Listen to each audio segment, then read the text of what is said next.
Krishna, Krishna Krishna, Hare Hare, Hare Rama, Rama Rama, Hare Hare. Hare Krishna. Thank you, dear Karthik Kripaprabhu, for training the kids so nicely. Hari Bol. Kirtan Mandali ki Jai. Very nice, Abhinav. And very well. Jaya Radha Madhava Kunja Bihari Gopijana Vallabha Girivaradhari. Jaya Radha Madhava Kunja Bihari Gopijana Vallabha Girivaradhari. Jaya Radha Madhava Kunja Bihari Gopijana Vallabha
Hare Krishna, Krishna Krishna, Hare Hare, Hare Ram,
Paramhans परिव्राजकाचार्य अष्टोत्तरशत Shri Shrimad Srila अभय चरणारविंद भक्ति वेदांत स्वामी महाराज श्रील प्रभुपाद की जय। ISKCON BBT founder आचार्य जगत गुरु श्रील प्रभुपाद की जय। जय ओम विष्णुपाद परमहंस परिव्राजकाचार्य अष्टोत्तरशत श्री श्रीमद् श्रील भक्ति सिद्धांत सरस्वती गोस्वामी महाराज श्रील प्रभुपाद की जय। नित्य लीला प्रविष्ट वैराग्य शिरोमणि श्रील गौर किशोरदास बाबाजी महाराज की जय।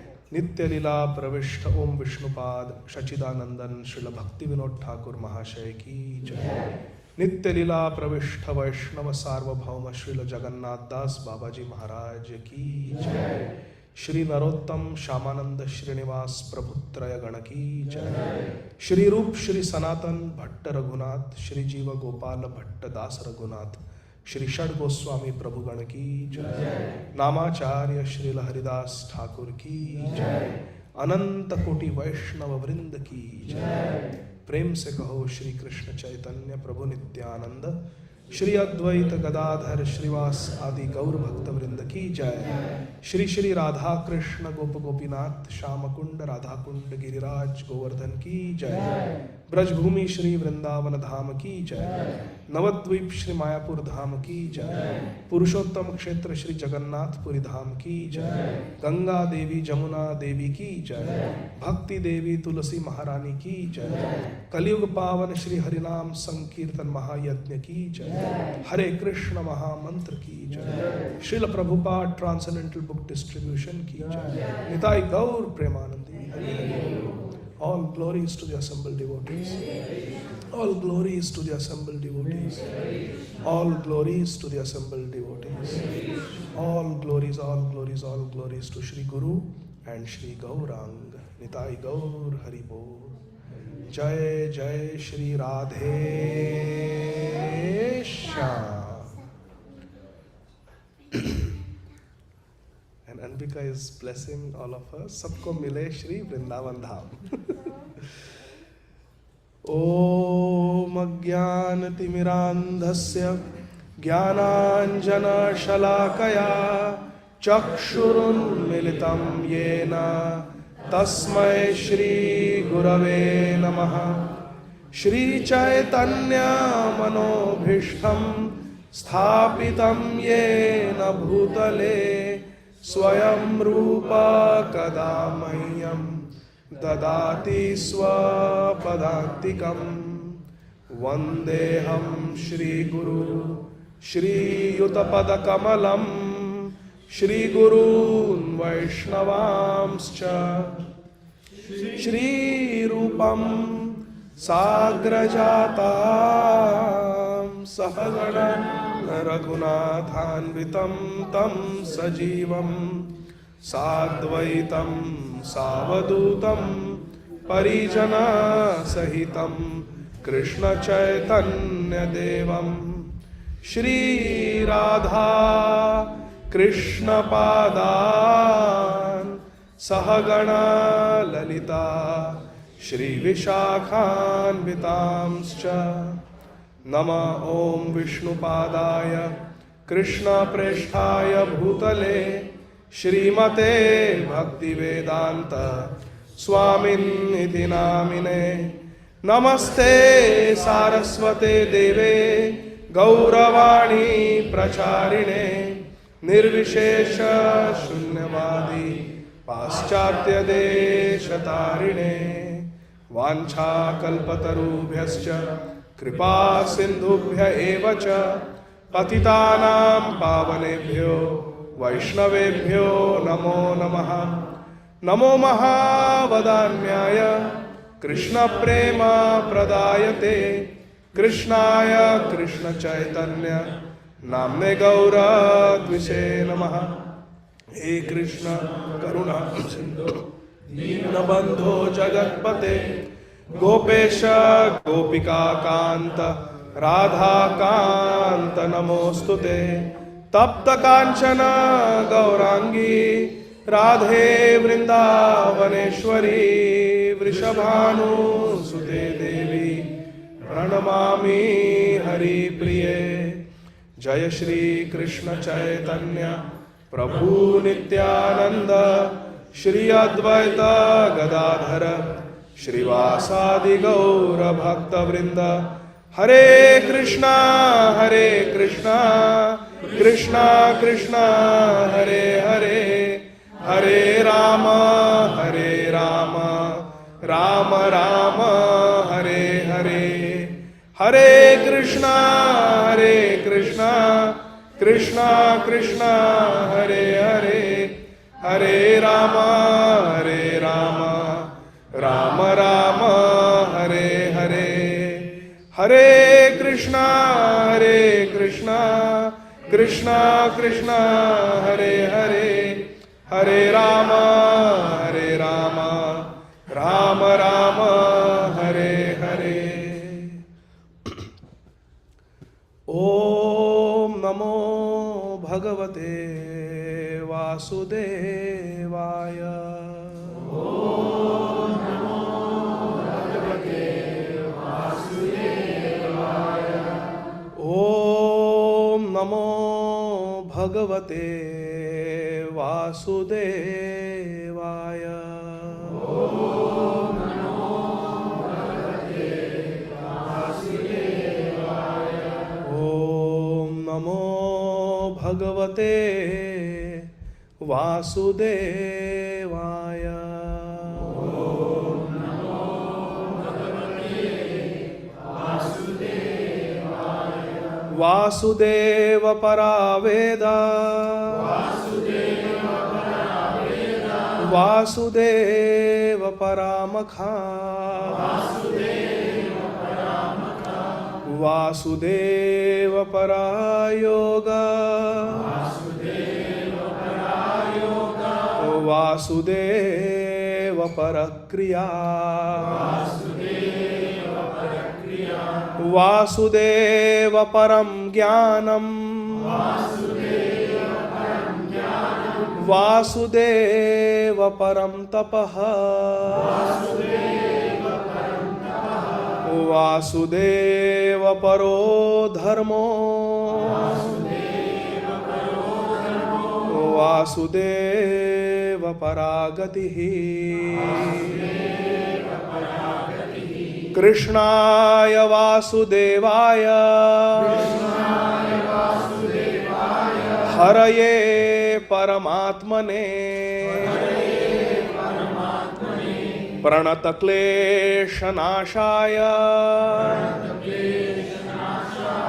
गोविन्दाय नमो नमः। कृष्णाय वासुदेवाय देवकी नंदनाय च नंदगोपकुमाराय गोविन्दाय नमो नमः। नमः पंकजनाभाय नमः पंकजमालिने नमः पंकजनेत्राय नमस्ते पंकजांघ्रये। आराध्यो भगवान् व्रजेशतनया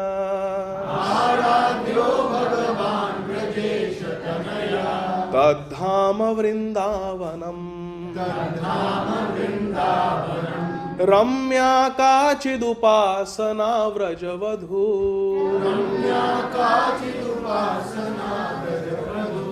वर्गेण या कल्पिता। श्रीमद्भागवतं प्रमाणममलम् प्रेम पुमर्तो महा Shri Chaitanya महाप्रभोर्मतमिदम्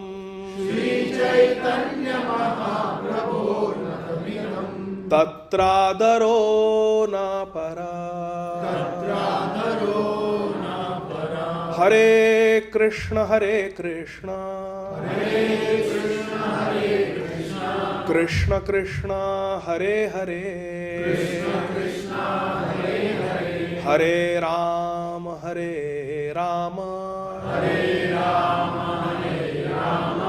Rama Rama Hare Hare Hare Krishna Krishna Krishna Krishna Hare Hare Hare Rama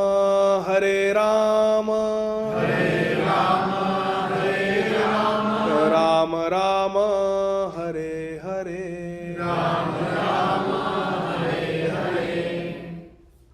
Hare Krishna. Thank you very much, dear devotees, for being here despite having so many options on July 4th. Very grateful to all of you. Hare Krishna. Welcome back, dear Pramod Prabhu, Divya Mataji, Sal, and very Shreya. Hari Bol.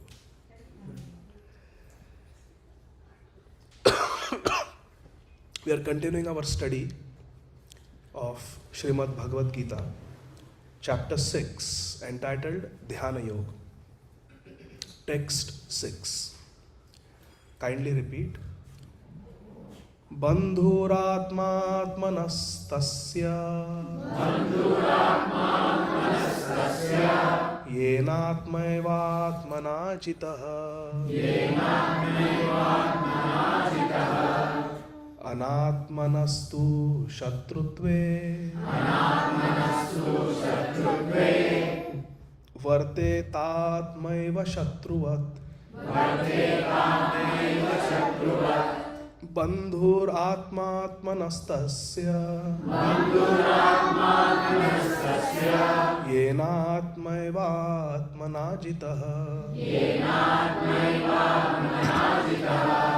anatmanastu shatrutve vartetatmaiva shatruvat Bandhur atmatmanastasya yenatmaivatmana jitah anatmanastu shatrutve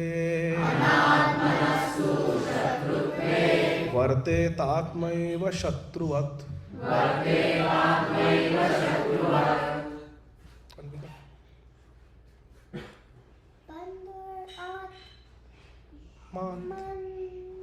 manastasya bandhur atmatmanastasya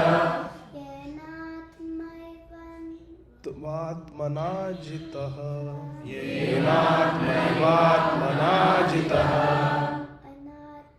manastu shatrutve anatmanastu shatrutve vartetatmaiva shatruvat. Ritesh. Bandhuratmatmanastasya yenatmaivatmana jitah anatmanastu shatrutve vartetatmaiva shatruvat. Lakshmi, where is Lakshmi? Bandhuratmatmanastasya yenatmaivatmana jitah anatmanastu shatrutve vartetatmaiva shatruvat. Where is Akshu? Who touched me? So read. Bandhur atmatmanastasya येनात्मैवात्मना जितः अनात्मानस्तु शत्रुत्वे अनात्मनस्तु शत्रुत्वे वर्तेतामैव शत्रुवत् वर्तेतात्मैव शत्रुवत्. Hari Bol. Very good. Let us look at the word to word meaning.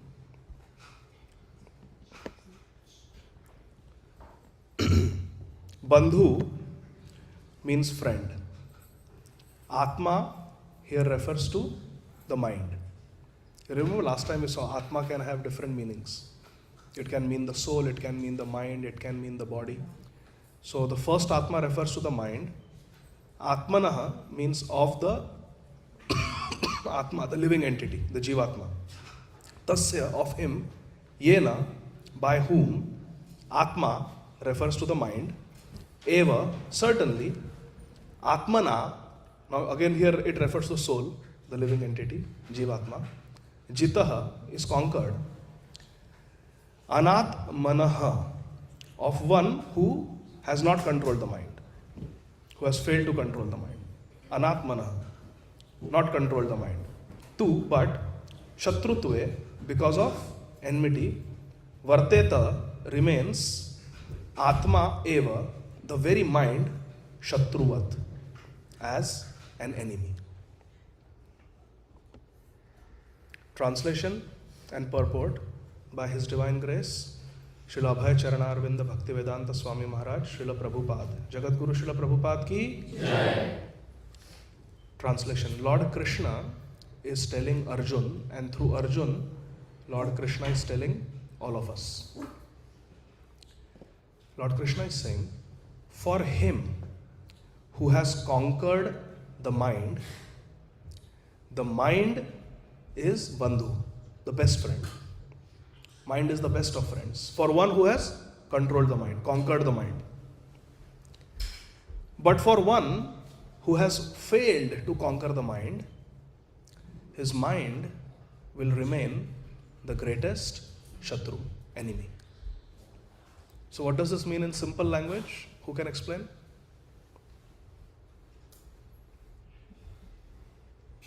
Veda. The one who has learned to control the mind is their best friend, but for one who hasn't learned to do it, the mind will remain their greatest enemy. Very good. So if we control the mind is a friend. If we don't control the mind will be enemy. Like in war. Like in war, or like a wild animal. Now Chikki is a very good girl. But imagine there was Ajay Prabhu had a pet tiger. Just imagine that's a tiger up there. Wild tiger. He just went to India, he caught the tiger and brought it somehow secretly, sneaked the tiger into Aditi's bag and he just brought the tiger here. It's a wild tiger. Now if the tiger is trained and controlled by Ajay Prabhu, then we are safe. But if that tiger is uncontrolled, then we need to follow Karthik Prabhu. Out the garage. So, mind is like a wild animal. As long as it is restrained, controlled and caged, we are okay. The moment we become complacent and leave the mind uncontrolled, the mind can wreak havoc. Did I say that correct, Gopal? I say havoc and he says, Dad, it's not havoc, it's havoc. Mind can wreak havoc in our life if the mind is uncontrolled. Yes, Veda? I also wanted to congratulate all the new initiates. You want to congratulate the new initiates. Hari Bol. So how many of you were born just few days ago? We have Revati Preeti Mataji, which means the love of Revati, who is the beloved wife of Lord Balaram, who is not different from Krishna. So the love of Revati. Who is the love of Revati? Who is the love of the life of... For whom is the love of Revati meant for? Lord Balaram. So Revati Preeti means similar to Radha Prem. Revati Preeti. The love that Revati has, Srimati Revati has for Lord Balaram. So Revati Preeti, and Srila Rupa Goswami writes in Radhe Jaya Jaya Madhava Daite, Sanaka Sanatana Varnita Charite. So that refers to Sanak Kumar, Sanatan Kumar, the Chatusana. But there is also a hidden meaning, it refers to Sanatan Goswami, his elder brother. So similarly, Maharaj named Revati Preeti, Devi Dasi, but that Preeti also has another secret connotation. The sweet sister of Revati Preeti Mataji, Preeti Vilasini Mataji, his name is there. Rupa Goswami writes the name Sanatan in most of his compositions, out of love for his elder brother and Shiksha Guru. Then we have our dear Nanda Vinod Prabhu. Vinod means the enjoyment, the happiness of Nanda Maharaj. Who is the happiness, enjoyment of Nanda Maharaj? Krishna. So Nanda Vinod Prabhu. And let's see, Jagannath Krishna Prabhu is busy cooking for the deities, or he is there? Jagannath Krishna Prabhu, you are listening? Right. Yes, he is there. Jagannath Krishna Prabhu is there. So, Prabhuji, please bless Nanda Vinod Prabhu. He is sitting there on the chair. He is standing now from the hot seat. Oh, he is mute, sorry. Jagannath Krishna Prabhu has immensely contributed to the spiritual development of so many devotees here, including Nanda Vinod Prabhu. So let us offer our gratitude. You can see Jagannath Krishna Prabhu on the big screen. Yes. Let us offer our gratitude to His Grace Jagannath Krishna Prabhu and Jai Shri Radha Mataji by loudly chanting Hari Bol! Hari Bol! Hari Bol! Hare Krishna. And then we have here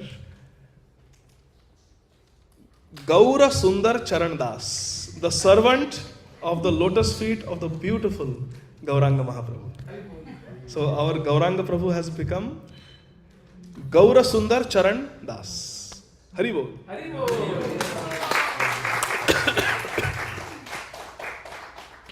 Yes. Oh. And then our Shilpa Mataji, who used to be Shilpa Mataji, has become Sundari Radhika Devi Dasi. Sundari Radhika Mataji. Huh? Oh, Radha voice. So Sundari Radhika Mataji.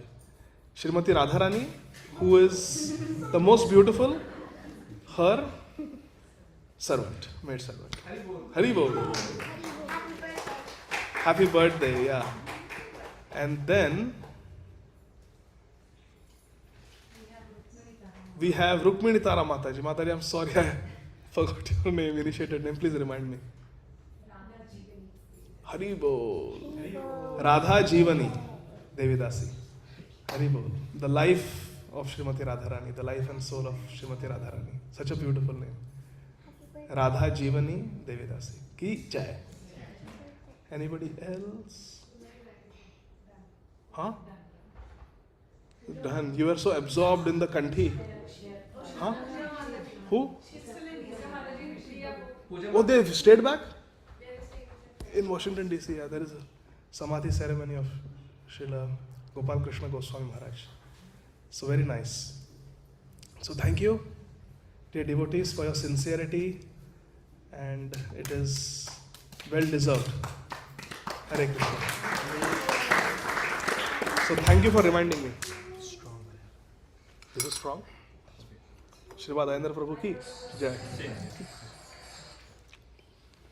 Hare Krishna. So, for one, thank you for reminding me, Veda. For one who has conquered the mind is a friend. If the mind is unconquered, the mind is the worst enemy. And we gave the example of what? Wild animal. Okay, now let's see what Srila Prabhupada says. Now the important thing about wild animal is, the wild animal you give a tranquilizer or you starve the wild animal, sometimes the wild animal will be well behaved. But very unpredictably, the wild animal may behave in a very violent way. And we have seen so many examples. In a circus, sometimes a lion may attack the trainer. In SeaWorld also we saw what happened with the killer whale and the trainer. So the nature of wild animal is the wild animal may behave itself for some time.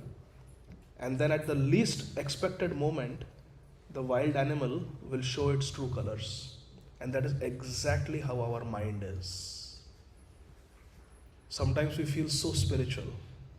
We feel as if we are just about to become pure devotees. Almost there.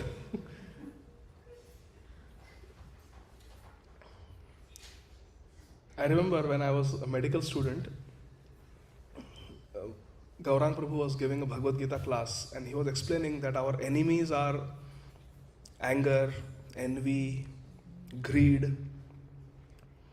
And I remember arguing with Gaurang Prabhu as a 19-year-old boy that, what enemies? I don't have any anger problems. Envy, I do not know what is envy. I am completely satisfied. I don't know what is envy. Greed, I am not greedy at all. And Gaurang Prabhu told me, the demigods are recording what you are saying. And they are going to come after you someday. So, the nature of the mind is exactly like that. For some time, it may appear to be very well controlled. It is just waiting. When we are inattentive, it will attack us. Just like a wild animal. Let's see what Srila Prabhupada says in the purport. The purpose of practicing Eightfold Yoga is to control the mind in order to make it a friend in discharging the human mission. What is the purpose of the Eightfold Yoga? Eightfold Yoga is Ashtanga Yoga.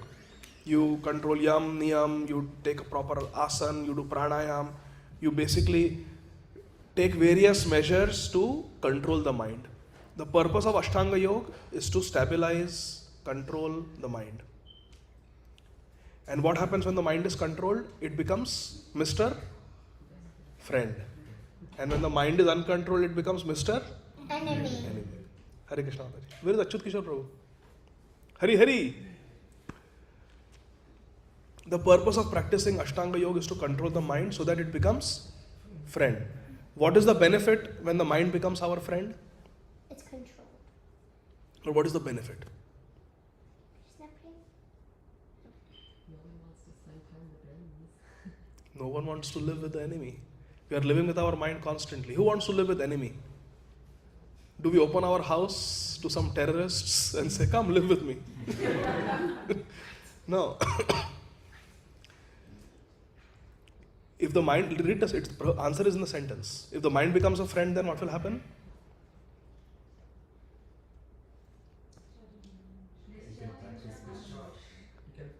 You can attain the goal of human life. Discharged from the hospital. Will be discharged. Yes. The mind will assist us in performing our mission of human life. Otherwise, the mind will create impediments, problems. So it's important that our mind is controlled. I have said this many times. If we study the cause of suicide statistically, there are very few cases of suicide because of extreme physical pain. Vast majority of suicides are committed because of emotional pain.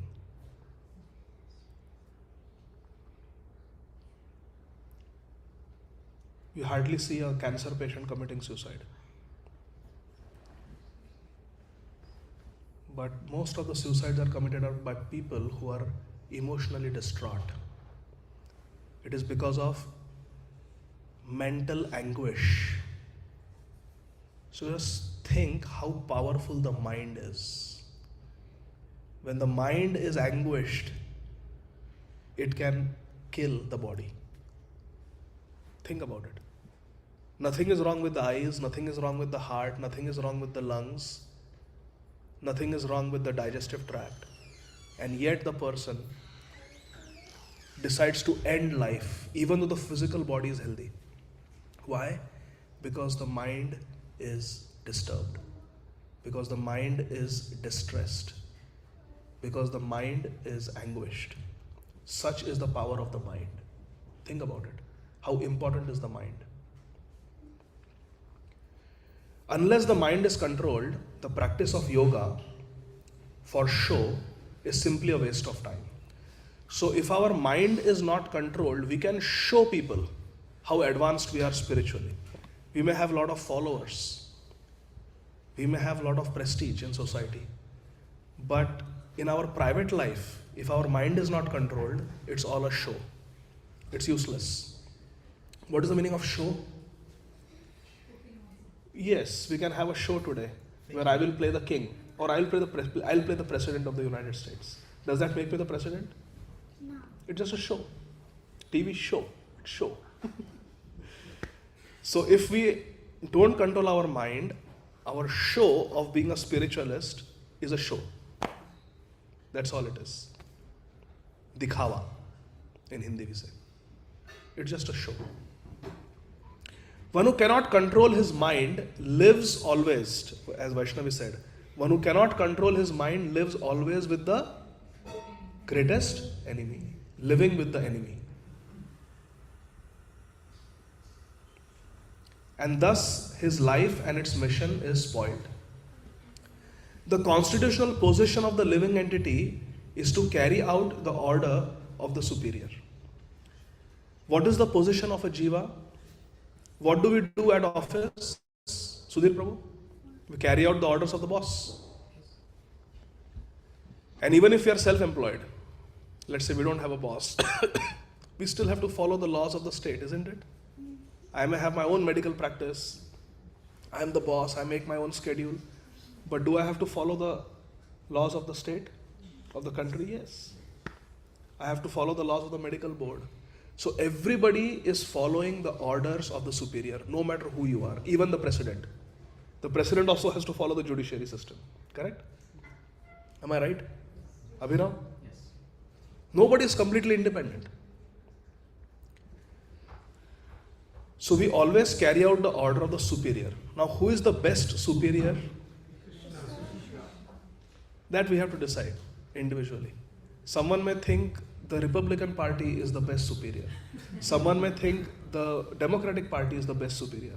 Someone may think the Libertarian Party is the best superior. Someone may think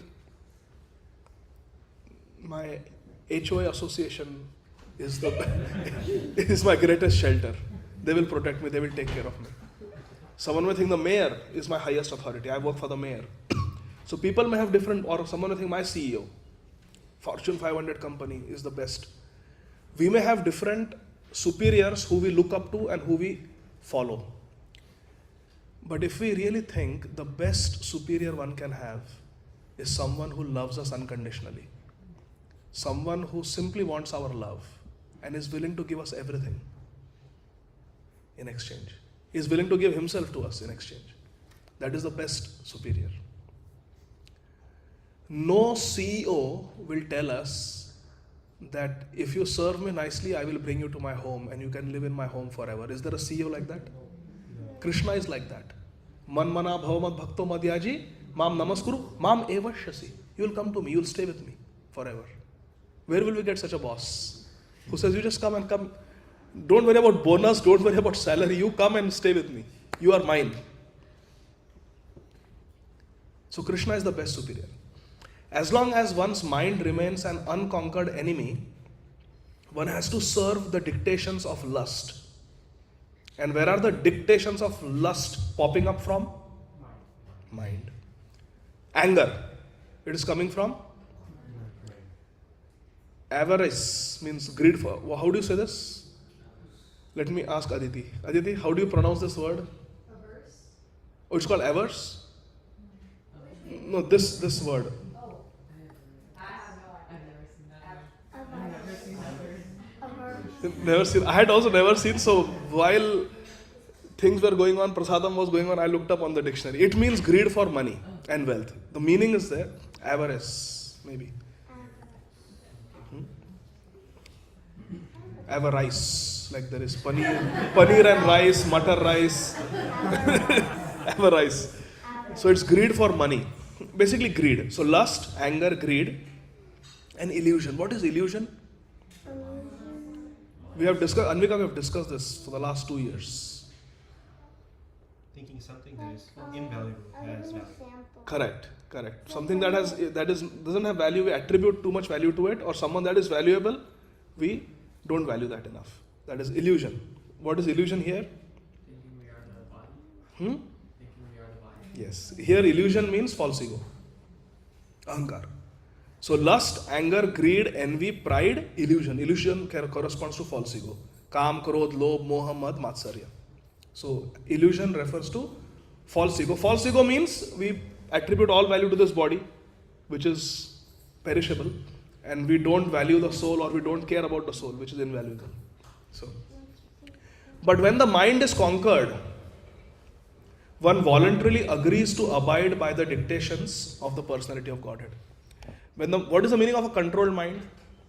Controlled mind means the mind which voluntarily agrees to follow Krishna. What is the day today in USA? July 4th, and it is called the Happy Independence Day to all of you.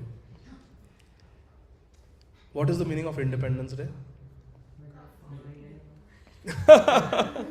Vaishnavi is very intelligent. Somebody used to control, but now it's So UK used to control, Great Britain used to control few centuries ago, Gopal, correct? And then USA told them, we don't want your control. We can manage without you. So USA became a sovereign nation, and they declared their independence. No more dependence on Great Britain. Now we are separate. We are independent. Independent means we have our own rules. Independent means we do our own thing. We are not dependent. We are not answerable to any other country. That is called independence. Now here, when the mind is controlled, one voluntarily agrees to follow Krishna. Which means in bhakti, Asha Mataji, in bhakti, independence means to independently decide that from today, I have independently decided I am going to depend on Krishna.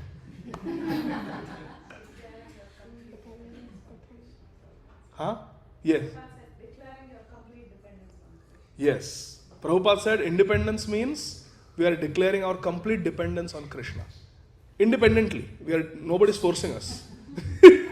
Voluntarily. Prabhupada uses the voluntarily. Look here. When the mind is controlled, one voluntarily agrees to abide by the orders of Krishna.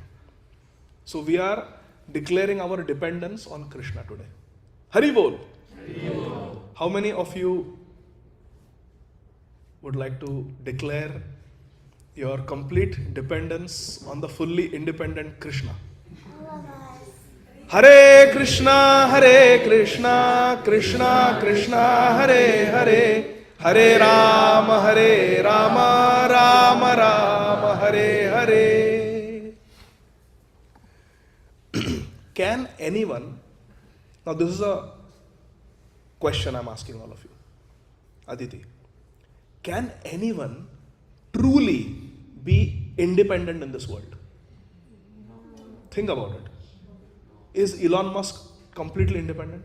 जो करना है करो, कोई laws नहीं है, no rules. Can Donald Trump do that? Can Shri Narendra Modi ji do that? There is no human being who is completely independent. Anybody disagrees? There is nobody who is completely independent. Because everybody has to become old. Does anyone like to become old? Does anyone think, child, what do you want to? I want to become old. No. Yes, Prabhuji? Krishna is the only person who is independent. Ekela Ishwara Krishna Arasava Bhritya. Jai jaise nachaye sei taise kare nirtya. Janmadasya yatonvayadi tarata charte shabhitnya swarat. Swarat means independent. Srila Bhakti Siddhanta Saraswati Thakur Prabhupada translated this word swarat, first verse of Srimad Bhagavatam, as Krishna, who is the supreme autocrat. Krishna, who is supreme autocrat. Shweta Mataji, Jai Radha Vallabh Shri Harivansh. Completely, Krishna is independent. Supreme autocrat. No one can tell Krishna why like this. So we voluntarily declare our dependence on Krishna, and he is situated within the heart of everyone as Paramatma.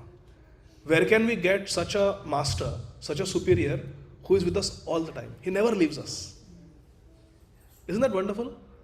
Because sometimes we may give our life to somebody, devote our energy to somebody, but that somebody may die. That somebody may leave us. Or that somebody may find another employee, replace us. But Krishna will never leave us. Isn't that very reassuring? Ishvara sarvabhutanam hridaya arjuna tishtati. Real yoga practice entails meeting the Paramatma within the heart. Yoga means connection. Real yoga means meeting Paramatma within the heart and then following his dictation. Meeting Paramatma in the heart and then what? Not playing pickleball. You can play pickleball, but I'm just saying, it means, yoga means to obey Krishna. Following Krishna's dictation. For one who takes to Krishna consciousness directly, perfect surrender to the dictation of the Lord follows automatically. So Vaishnavi, can you explain the last sentence in simple words? I'll read it. For one who takes to Krishna consciousness directly, perfect surrender to the dictation of the Lord follows automatically.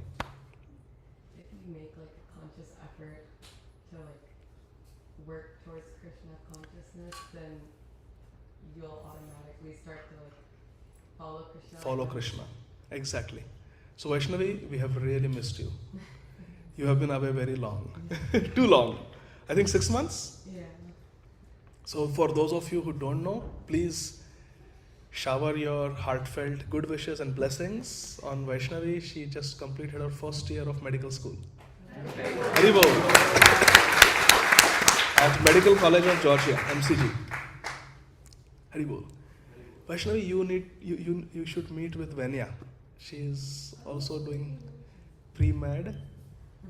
Yeah, and Rachita also. She is also applying for med school. So 3 of you all huddle together, okay? Afterwards. Vaishnavi will be a great resource for both of you. Haribol.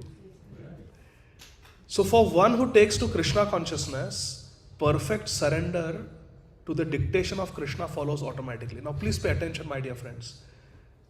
What do you mean by surrender? Pakistan surrendered to India. What does that mean? Sorry, that just came spontaneously. Or one country surrenders to another country. What does that mean? Obey whatever you ask us to do. So surrender, Amazing. Hare Krishna. So, does surrender for Pakistan have a positive connotation or a negative connotation? This country surrendered unconditionally. Japan surrendered unconditionally after the atomic bombs were dropped on Hiroshima and Nagasaki. It surrendered unconditionally. Does it have a positive connotation or negative? Negative. In the material world, it has a very negative thing. Surrender. They surrendered. The troops surrendered. But in spiritual life, it's just the opposite. Urdhva Moolam, Adha Shakha. The material world is a perverted, inverted reflection of the spiritual world.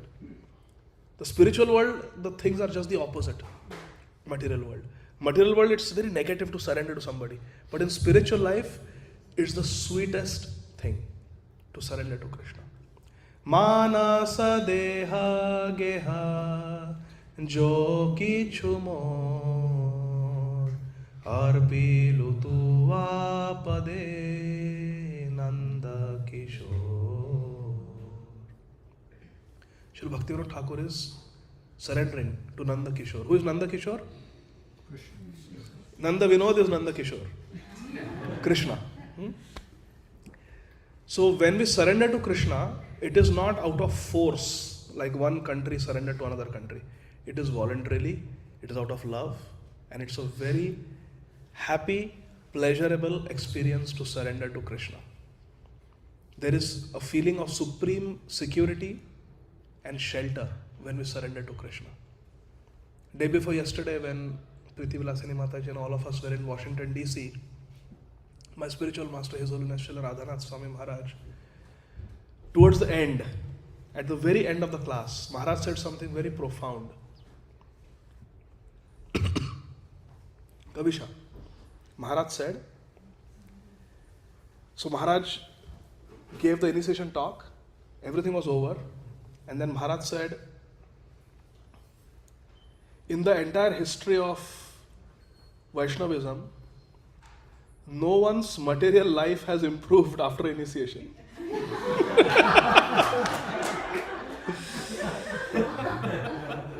No one's material life has improved after initiation. I said, it may not. That is not what initiation promises.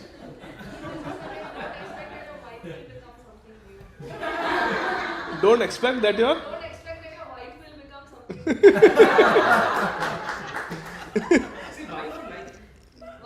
Wife, partner. It is synonymous. Happy wife, happy life. So Maharaj said, don't think that material life will improve after taking initiation. So Sal, what is the difference between a devotee and someone who is not a devotee? Maharaj said this in the end.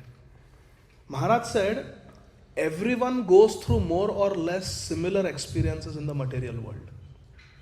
Birth, disease, old age, and death. Janma, Mrityu, Jara, Vyadhi. All of us, more or less, go through the same experiences in this world. Details may be different, but broadly, everything is under these four headings. Janma, birth, disease, different types of diseases, Vyadhi, Jara, old age, and death, Mrityu. Janma, Mrityu, Jara, Vyadhi. Everyone experiences these. The difference between a devotee, Sal, and a non-devotee is that a devotee has the shelter of Krishna. These are Maharaj's words. The devotee has shelter of Krishna. Now imagine you go out and it is 10 degrees Fahrenheit. Is that cold or hot, Anvika? That is cool. It's cold. Veda, you agree? 10 degrees Fahrenheit is cold, right? Imagine it is 10 degrees outside, but you guys have to go to school. So, what will you take? Jacket. A jacket. The jacket will shelter you from the cold. Correct? Now, it's perhaps 90 degrees, Ajay Prabhu. 90 degrees outside. But we are sheltered by the HVAC of Ajay Prabhu. The air conditioning is sheltering us from the heat, extreme heat. Otherwise, it would get so hot with so many jivas here in one room. Correct, Sudhir Prabhu? Sudhir Prabhu, today is a very special day. Today is the return Rath Yatra. Bahuda Rath Yatra. Jagannath, Baldev, Subhadra, they come back from Gundicha Mandir to Jagannath Mandir. From Sundarachal to Nilachal. Hari Bol! So what were we talking about? Shelter. So just like Veda, just like we take shelter when the weather is adverse, it's uncomfortable, we take shelter either of the AC or of the heater. Similarly, a devotee has the shelter of Krishna. That is the difference. Whereas a non-devotee does not have that shelter of Krishna. And they will take shelter of someone else, or something else. They will take shelter of binge watching. They may take shelter of alcohol. They may take shelter of drugs. They may take shelter of binge eating. They may take shelter of some friend who makes them feel good. Don't worry yaar, life is like that. Chal peete hai. Gum ko duba dete hai. Let's drown our sorrows in this drink. Such friends will be there. They will give a shoulder to cry on. They will give Kleenex. But that's about it. They don't have any more shelter beyond that. But a devotee has the shelter of Krishna. That is a difference. So how many of you would like to have that insurance umbrella, insurance policy? Everything is covered. Hari Bol. Hari Bol. That is bhakti. That is bhakti. And I was talking to Aparna Mataji before the class about this, about shelter. The difference between a devotee and someone who doesn't have the shelter of Krishna. Other shelters are there, Aditi. Other shelters are there. You cannot discount them. There are therapists. They will make you feel good. Cognitive behavioral therapy. There are help groups. So many things are there. But those shelters are fallible. And Krishna's shelter is infallible. That is the difference. That insurance plan will refuse to pay when you need. They will find some loophole. But Krishna's insurance plan is not like that.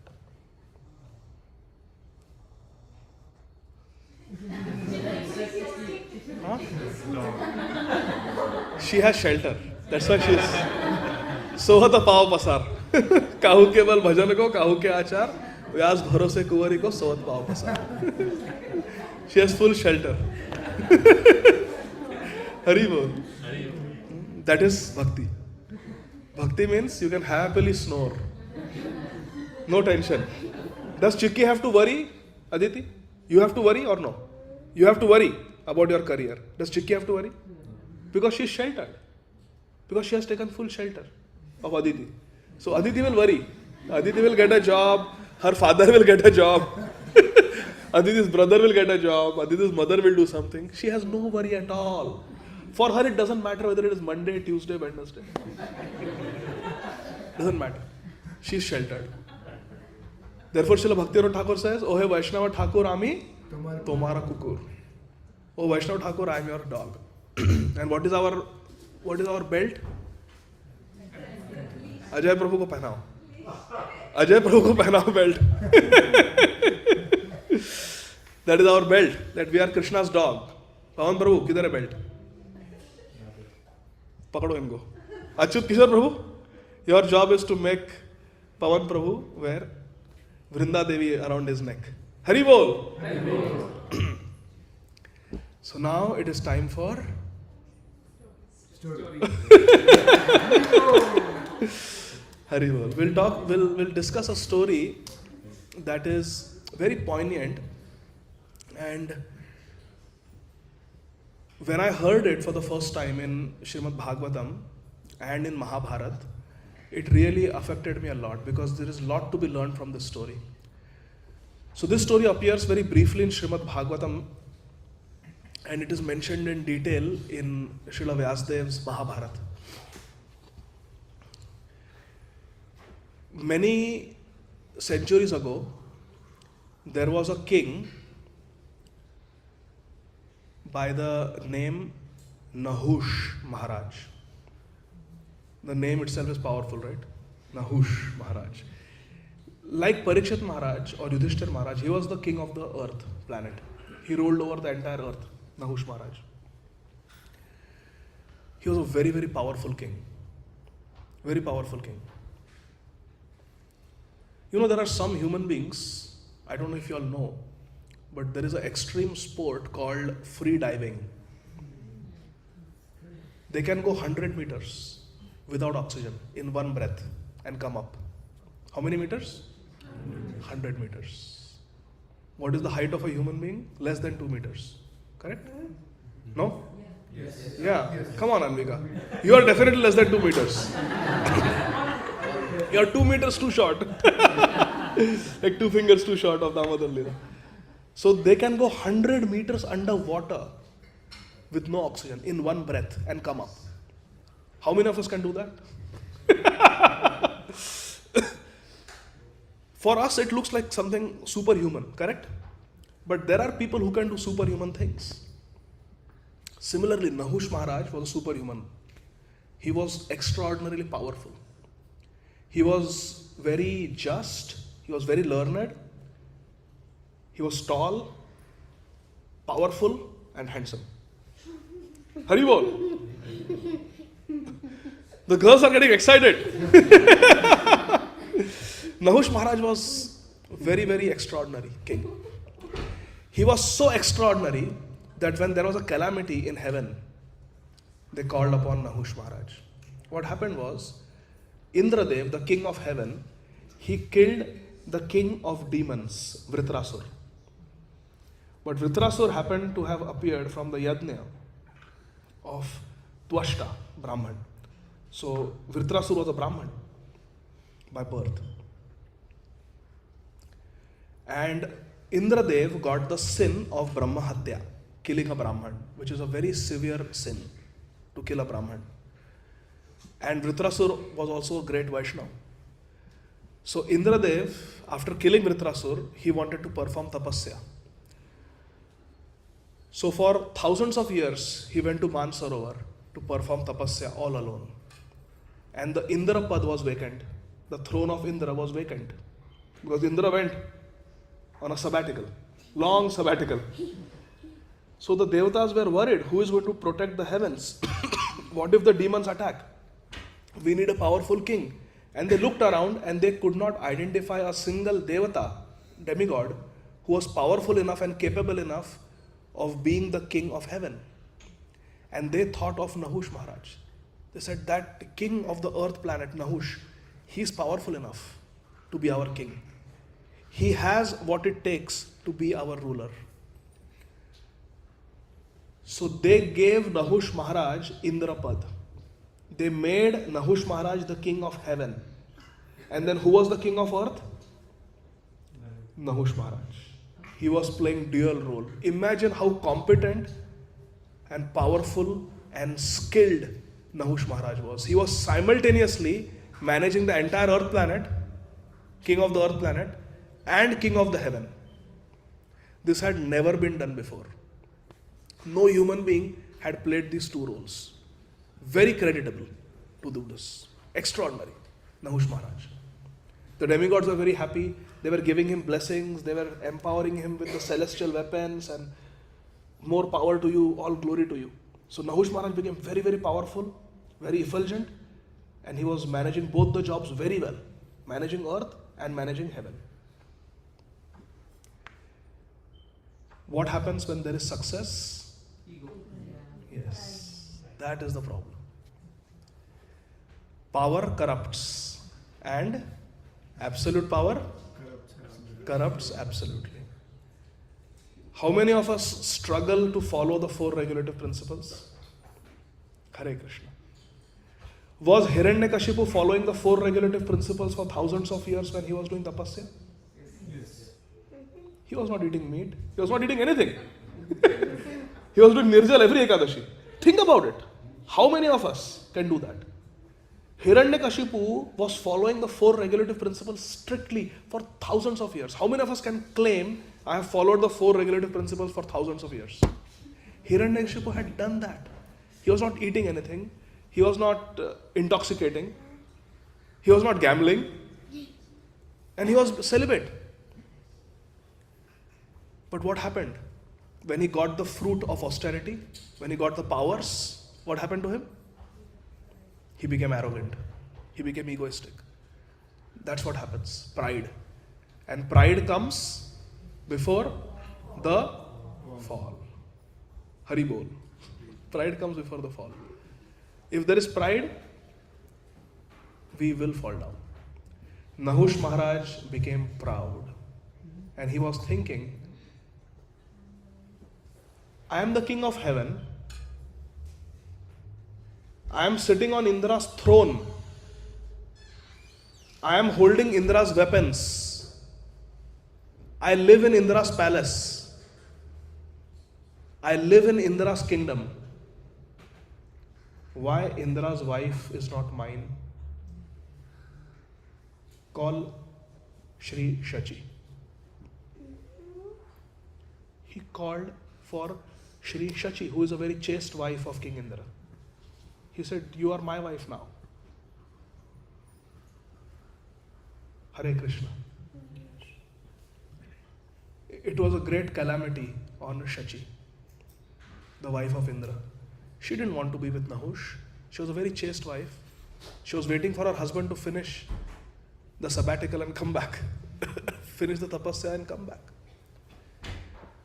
It was a great calamity on Shachi. And what should one do when there is calamity? Very good. Go to Guru, Sadhu. What should we do when there is calamity? Go to your Guru, go to a Sadhu. What should we do when there is calamity? Go to a Guru or Sadhu. I am emphasizing this point because of an example that I have seen with my own eyes. When I was in Mumbai, for some time I was working in KEM hospital, in the surgical gastroenterology department, and right close to KEM hospital is Cooper Hospital. Cooper Hospital is the burn hospital of Bombay. All the burn patients, they brought to Cooper Hospital. So one man, while playing Diwali, firecrackers, so we have to be careful. Today is the firecracker day. We have to be very careful. These firecrackers can be very dangerous. They are exactly like the mind. If they are left uncontrolled, it's not good. Yeah. So this man, devotee actually, he sustained severe burns because of a firecracker accident. And he was admitted to Cooper Hospital. I think he had almost 50% burns. He was wearing synthetic cloth. His kurta and dhoti caught fire, and synthetic cloth is very bad. It can just stick to your skin and just singe your skin. So he was very badly burnt, and he was admitted to Cooper Hospital. And his wife, she's my god sister, she was with him 24/7, just serving him, taking care of him. It was a very difficult situation, you can imagine. And then in that situation, his wounds got infected and he got sepsis. It was a life or death situation. And she was taking care of him, and she was chanting, and she was doing so many things. Chanting Narsimha mantra, praying, everything she was doing. And the situation was just getting worse and worse and worse, and she was losing hope. And doctors even had an end-of-life discussion with her that this doesn't look very hopeful. I don't think he's going to make it. It's very bad situation. And then the counselor went to meet this Mataji in the hospital. Every day devotees were visiting. And the counselor just happened to ask her. She was complaining that I'm praying, and nothing is happening. The counselor just felt like asking, are you praying to Srila Gurudev? Are you praying to Srila Guru Maharaj? Believe it or not, in all that calamity, she was only praying to Krishna. And she totally forgot to pray to her Guru Maharaj. True story I'm telling you. It just dawned on her that, oh my God, I have not prayed once to my Guru Maharaj. And then she just sat down and started praying to Guru Maharaj. And she felt so much peace. So much peace. And it's just a detail that the husband recovered after that. But that's a detail. Husband may not have recovered. But the point is, one cannot approach Krishna without Guru. When we are in a calamitous situation, we must approach Guru. Because Shri Guru is the form of Krishna that is easily accessible to us. Krishna won't speak to us unless we are Raghunandan Thakur. Krishna won't speak to us unless we are Rup Goswami or Jiva Goswami. But Guru Maharaj is speaking to us. Guru Maharaj is there in front of us. So when we are in a difficult situation, Lakshmi, we should go to Guru. Who should we go to? Guru. We should go to Guru. So when Shachi was in a very difficult situation, she went to her Guru. And her Guru is Maharaj Brihaspati. He is the Guru of all the Devatas. Brihaspati Maharaj. She went to Brihaspati. Brihaspati told her that don't worry. There is nothing we can do. because he is now the king and the king calls the shots. What can we do? But you have faith in me. When he calls for you, when Nahush Maharaj calls for you, tell him that I will come. I will come to your palace. But I am no ordinary lady. I am the queen of heaven. So bring me to the palace in a palki, in a palanquin, which is carried by the Sapta Rishi, 7 rishis. Hare Krishna. You like the story so far? Yes. This is Mahabharata. So when Nahush Maharaj called for her, Shachi Devi through the messenger sent a message to Nahush Maharaj that yes, Prabhu, I will come. But I am not an ordinary lady. Please bring me to you in a palanquin that is carried by the 7 great rishis, Sapta Rishi. Nahush Maharaj, what should he have done when this proposal came? It should have brought him to his senses. What am I doing? Sapta Rishis, they are great Brahmanas, they are supposed to be worshipped by me. I am a Kshatriya, they are Brahmanas, they are worshipable. How can I make them carry me? Who carries the king? The servants, the Shudras. Are the Sapta Rishis Shudras? But Nahush Maharaj, believe it or not, was so intoxicated with his power, his success and his prestige. And he was so overwhelmed by the desire to have Shachi that he said, I have fed these Saptarishis enough. They just eat and they just sleep. And they have become fat, eating and sleeping. These Brahmanas don't do any work. They simply eat a good meal and they become fat. They better do some work. I am maintaining them. So what if they carry me? I am the king. I am protecting them. If it were not for me, the demons would have killed them. I am their protector and they ought to serve the protector. Call the Saptarishis. He called the Saptarishis. 7 great rishis. They came. He said, carry me. No, go and carry. So Shachi said, come to my palace in a palanquin carried by the 7 rishis. Shachi told Nahush Maharaj. So Nahush Maharaj told the 7 rishis, Saptarishis, come on, carry me in a palanquin to Shachi Devi's palace. And Nahush sat in the palanquin. The Saptarishis looked at each other. What should we do? Their leader was Shri Agastya Muni. Agastya Muni says, let's carry. So they all carried Maharaj Nahush in the palanquin. And they were walking towards the palace of Shachi. And Nahush Maharaj was so eager to be with Shachi. He was so impatient to be with Shachi that he started telling them, Sarpa, Sarpa, means chalo, fast, fast, swift, move, faster, faster. And then he started criticizing them. He said, you people are so slow, you are not used to any work, you just eat and become fat. Come on, carry me faster, come on, faster, faster, faster. How you goad an elephant or a horse. Nahush Maharaj was treating the Saptarishis like that. And they were trying their best, but Agastya Muni said to others, slow down, slow down. And Nahush Maharaj was saying, Sarpa, Sarpa, swift, swift, come on, faster, faster. And Agastya Muni was telling, slow down, slow down, slow down. Nahush Maharaj got so impatient that he kicked Agastya Muni on the shoulder. He said, I say fast, come on, take me faster. Nahush Maharaj kicked Agastya Muni on the shoulder. Agastya Muni put the palanquin down. And he said, Nahush Maharaj, you have become so arrogant.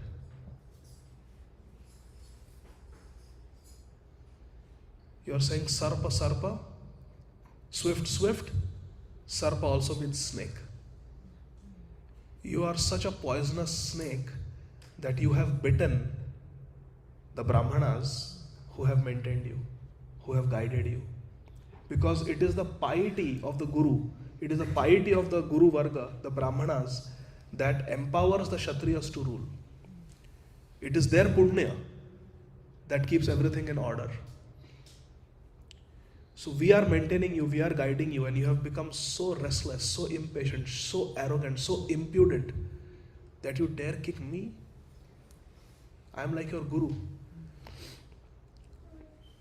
Go become a sarpa. Fall down to earth, not as a king anymore, as a lowly snake in an isolated, dense forest. Fall now. And starting from his feet up, Mahabharata describes, his body started transforming into the body of a snake. But while he still had his mouth, human mouth, to speak, he prayed to Agastya Muni and all the Saptarshis.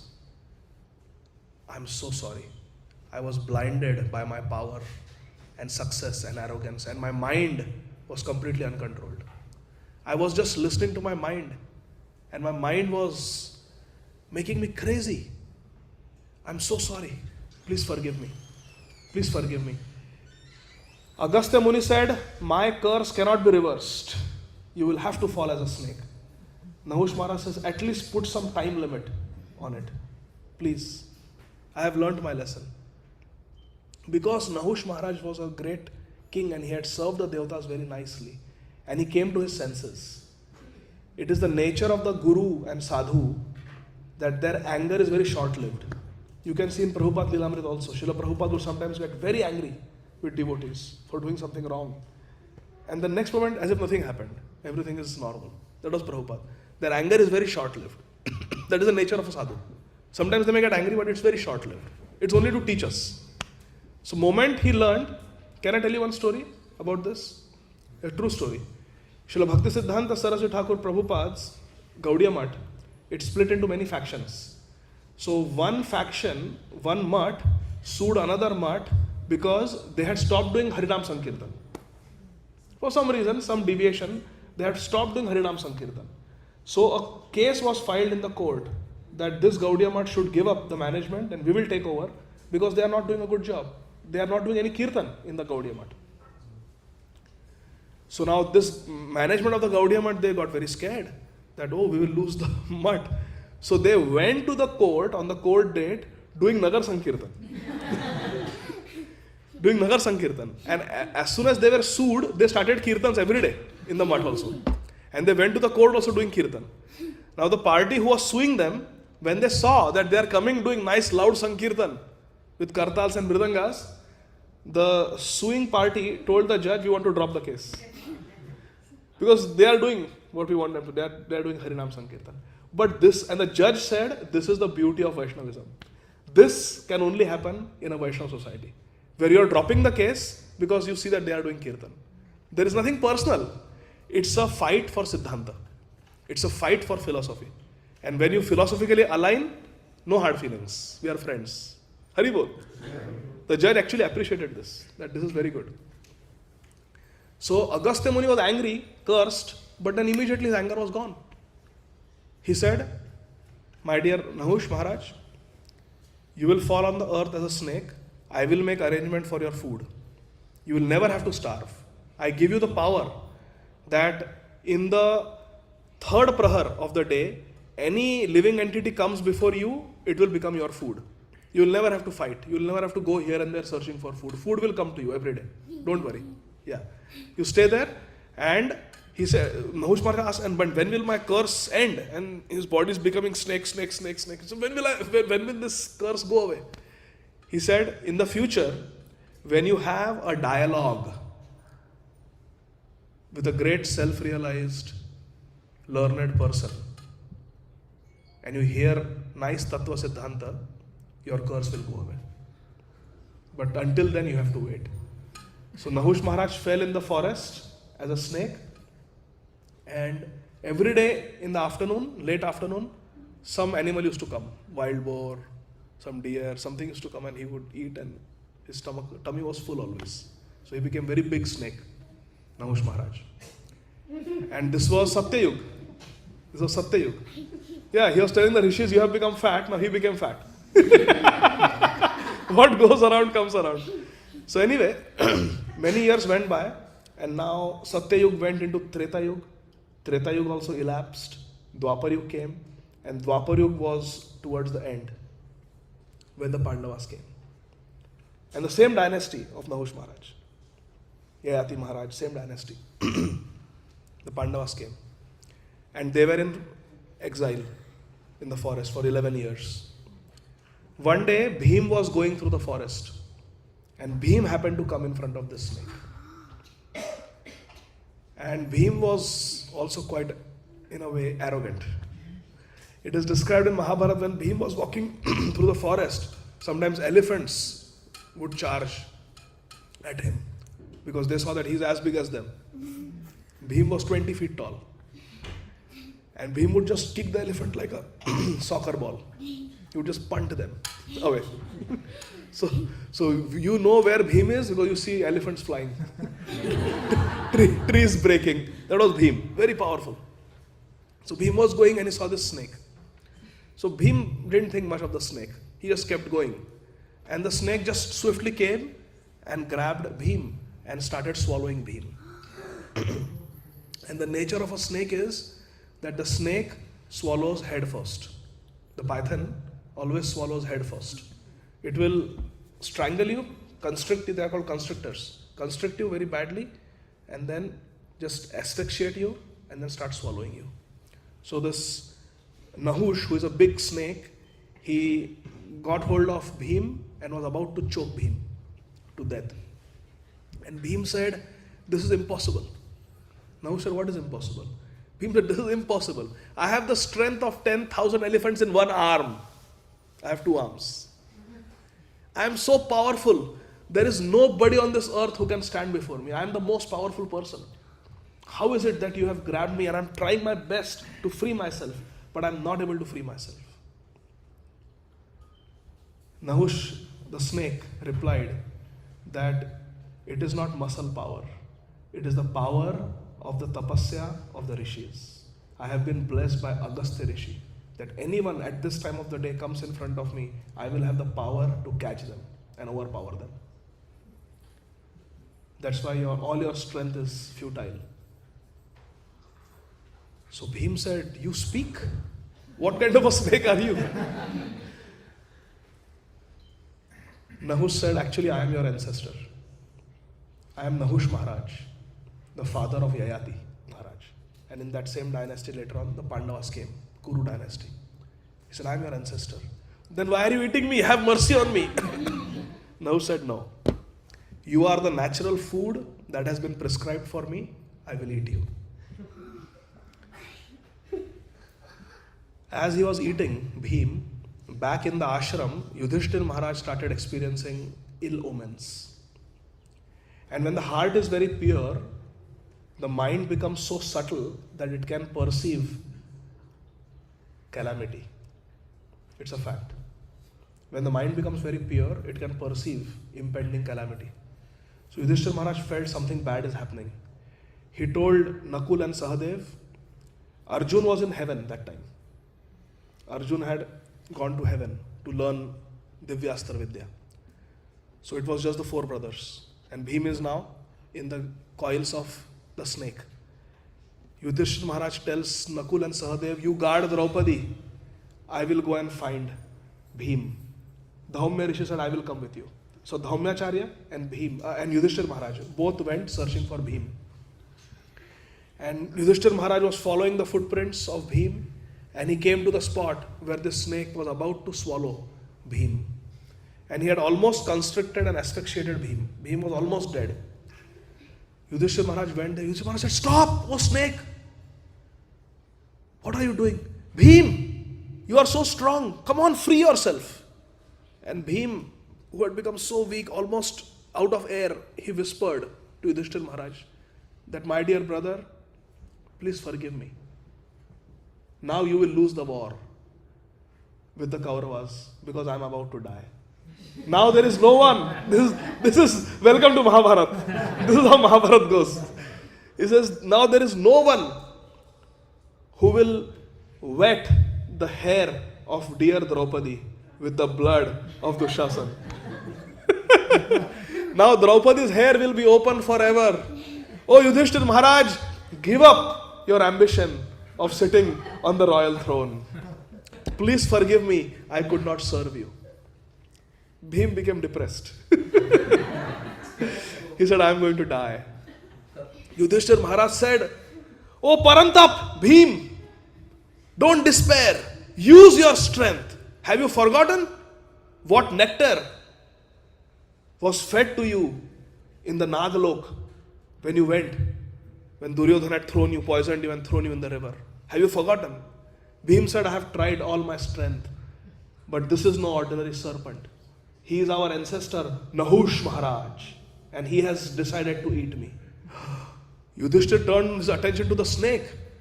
He said, Oh snake Devata, you are Nahush Maharaj? The snake said, Yes, but we will talk after my meal. Now I am eating. Don't do it. It's Mahaprasade Govinda time. We'll pravachan later on. Yudhishthir Maharaj said, Wait, Nahush Maharaj. I am your Vanshaj. I am in your dynasty. Please have mercy on us. Please don't eat. Nahush Maharaj said, I have already had this discussion with Bhim. He said the same thing. But right now, according to nature's law, he is my food and I am the animal of prey and I am going to eat him. I am going to prey on him. Yudhishthira Maharaj said, please wait. This is Bhim. He is no ordinary person. He is no ordinary person. He is going to assist me in re-establishing dharma. Please let Bhim go. What do you like? Elephant? Rhinoceros? Bear? Tiger? Lion? Deer? Black buck? What do you want? How many do you want? You tell me. We will go, we will hunt and bring them for you. Nahush the snake said, I am not a beggar. You don't bring me anything. I get my own food. This is the food that I have captured and I will not let go of this food even for 1,000 other dead animals. I don't care. Now go, don't disturb me. Let me eat. Everybody has egos. Nahush Maharaj said, you go now. I don't want to talk to you anymore. Yudhishthira Maharaj said, O great snake, you were once the great king Nahush, our ancestor. Please tell me, how come you have become a snake? Nahush said, well, it was because I became very egoistic. Because I became very arrogant. I made a mistake, I committed Vaishnava Aparadha. That's why I was cursed. Yudhishthira Maharaj said, and I have heard from authoritative sources that Agastya Muni, when he cursed you, there was some fine print. Nahush said, yes, and you are Dharmaraj. I will let go of your brother if you can answer my question. That is the only condition. Yudhishthira Maharaj said, ever since I came to the forest for Vanvas, I have only conversed with sadhus and therefore my spiritual knowledge has increased by their mercy, by the mercy of Sadhu Sangha. The best thing that happened in Vanvas is I got a lot of Sadhu Sangha. I associate with great personalities like my Gurudev, Dhaumya Rishi, Markandeya Rishi, so many great personalities. So this is my forte. It is like somebody catching Steph Curry and saying, I will let you go, provided you can throw a three-pointer. That is his forte. That is what he does. This is what Yudhishthira Maharaj does. He answers questions. Yudhishthira Maharaj was a good fighter, but he was not like Arjun or Bhim. But Yudhishthira's forte was Dharma Samvad. Having conversations about Dharma. He said, yes, that's my forte. I can do that. Please ask me any question. Nahush Maharaj said, it has to be a dialogue. Which means, I ask you a question, you give the answer, then you ask a question and I will give the answer. Is that okay? He says, yes. And he says, your question should be about Dharma and your answer also should be about Dharma. He says, yes. Okay, Dharmaraj. Let me ask you the question. Nahush Maharaj asks Yudhishthir. Now, Bhim's life depends on the answer. This is not Kaun Banega Karorpati. This is much more than that. Much more is at stake. Bhim's life is at stake. So Nahush asks the question. Yudhishthir, a Brahman is decided by birth or by qualities? And Yudhishthir immediately answered, by qualities. Nahush said, why? Yudhishthir said, birth is determined by purva karma. Previous karma will decide our birth. If our previous karma has been good, very pious, mode of goodness, we'll get the birth of a Brahman. If previous karma is mostly goodness and passion, we'll get the birth of a Kshatriya. If previous karma has been Rajasic, we'll get birth of a Vaishya, businessman. And previous karma has been Rajasic and ignorance, mode of Tamogun, then we'll get birth of a Shudra. So Janma is determined by Purva karma.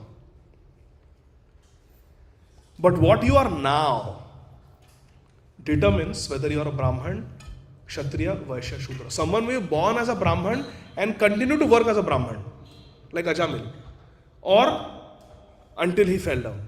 Or one may be born as a Brahman like Ajamil, but then because of some circumstances fall down to the life of a Shudra. So it is the current activities that determine who we are. For example, Vaishnavi was once in elementary school. Now imagine, here Vaishnavi's elementary school teacher is sitting.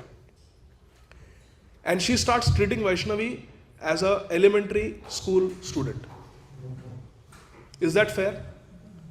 She was in elementary school because that time her knowledge was only that much. But with time she gained knowledge and now she has developed into a rising second year medical student.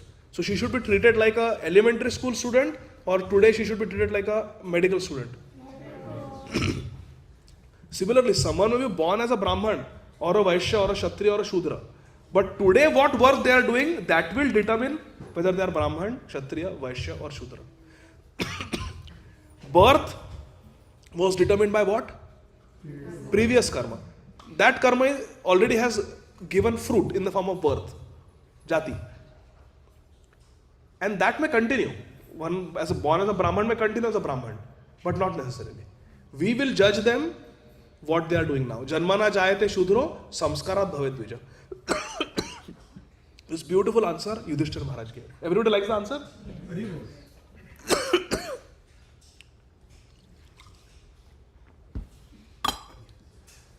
Then it is the turn of Yudhishthir Maharaj. Remote control, udhar se. Guiding every step. So, Yudhishthir Maharaj is turned to ask question. Everybody are interested to know? Yes. Hari bol. Yudhishthir Maharaj asks the snake, Nahush. And this has got to do with today's verse. Yudhishthir Maharaj asks Nahush, who is the greatest enemy? What is that enemy who can make a king fall down?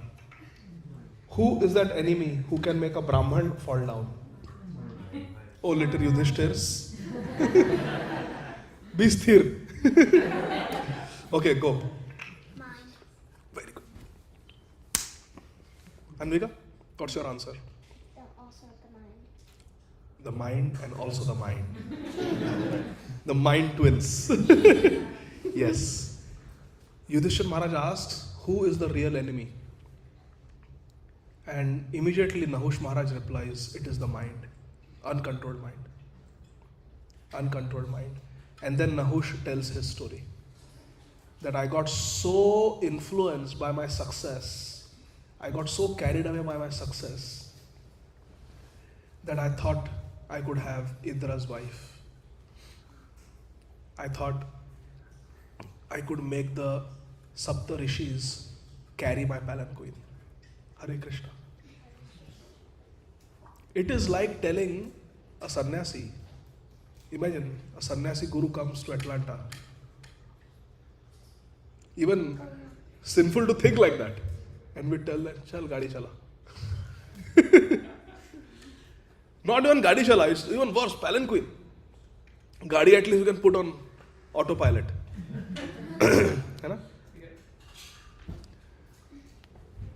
So Nahush said that it is the mind, uncontrolled mind, that is the greatest enemy. It is the uncontrolled mind that can make heaven into hell. Someone has everything but is depressed. So they are living in hell even though everything is like heaven. I always tell the story of the famous Mumbai celebrity whose death had a great impact on me when I was in medical school in Mumbai. His news came on the third page of Times of India. In those days in the hostel, we used to read Times of India every day. And page 3 is all gossip. And I used to first go to page 3. Then I used to go, when Kargil war was going on, I used to go to page 1. And then when I started becoming more and more serious in bhakti, I used to go to the editorial page and only read the editorials, the 3 editorials on the left side, Times of India. And then I stopped completely. That was my evolution. But anyway, when I was a page 3 reader of Times of India, page 3 is all gossip. All the movers and shakers of Bombay, what they do, who wore what dress and who came in which car, all the, who divorced who, all who is having affair with whom, all those nonsense. So page 3 was a news about this famous industrialist who was in love with a very beautiful Bollywood actress, and they had a breakup, and he overdosed on pills and committed suicide and wrote a suicide note which was published in Times of India, page 3. And in that suicide note, and as a 19-year-old boy reading it, 18-year-old boy reading it, I was very much affected. In that suicide note it said, "Friends, I will let you know how the blondes are over there." That's all. Friends, I will let you know how the blondes are over there. So he thought he's going to go to heaven after committing suicide and he's going to enjoy with blondes. This Mumbaikar. It's sad, it's tragic. What was the consciousness when he committed suicide? I will let you know how the blondes are in heaven. Hare Krishna. Mind can make heaven into hell. And mind can make hell into heaven. Srila Bhakti Tirth Maharaj. He was going through hell. And he says, I wouldn't exchange my situation with anybody in this world. I'm so happy. We are sitting in Gītā Nagari and reading Srimad Bhagavatam together. We are participating in Kirtan together. This is heaven. Hell became heaven because the mind is controlled. And if the mind is uncontrolled, even heavenly situation can become hellish. We can be miserable. Everybody introspect. Do you agree with this? Yes. It is our mind that can make heaven into hell and hell into heaven. Right now we can be sitting in this class and thinking, I am so miserable. When will Prabhuji's end? When will I go and watch the fireworks? Maybe have a second round of dessert. Why did I come here? Aparna Mataji, why did you call me? I had better things to do.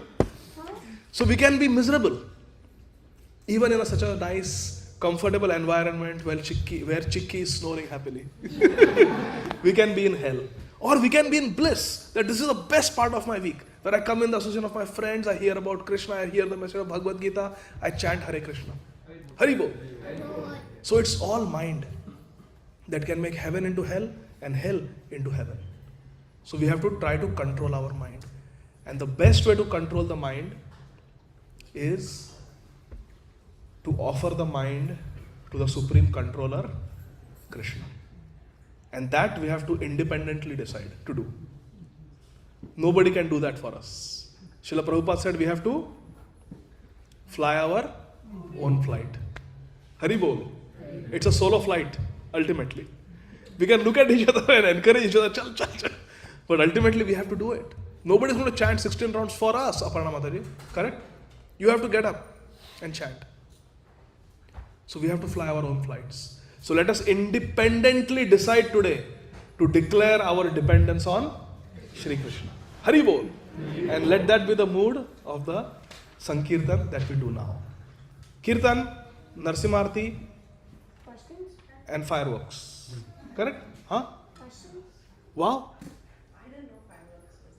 No, we are not doing fireworks.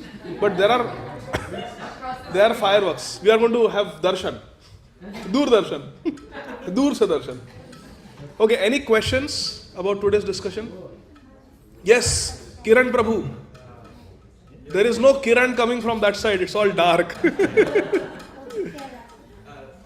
Ray of light.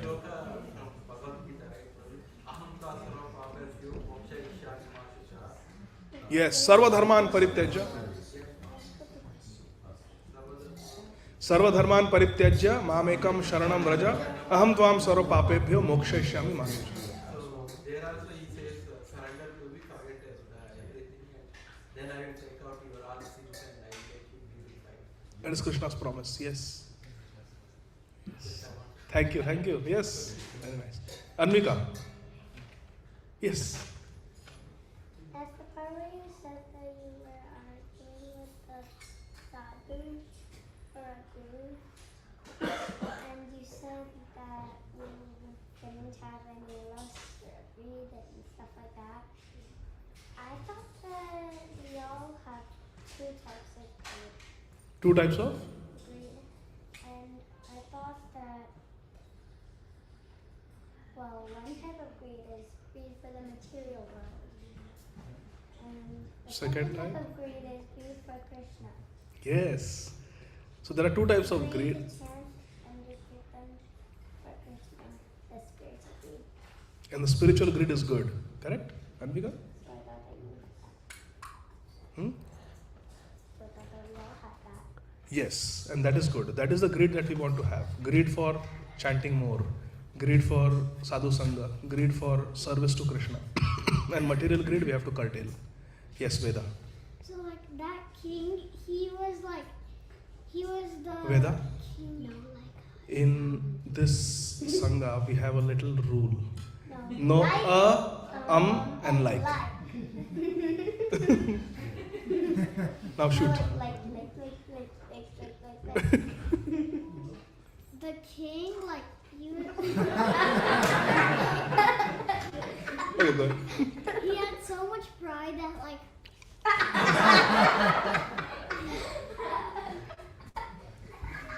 Go ahead. like it was So difficult, no?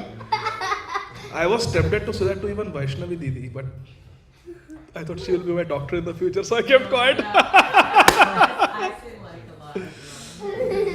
Okay. I don't know how to explain it because you just said I can't say like. You didn't like it that I said don't say like? Okay, anybody else? Any questions or comments? Yes, Asha Mataji.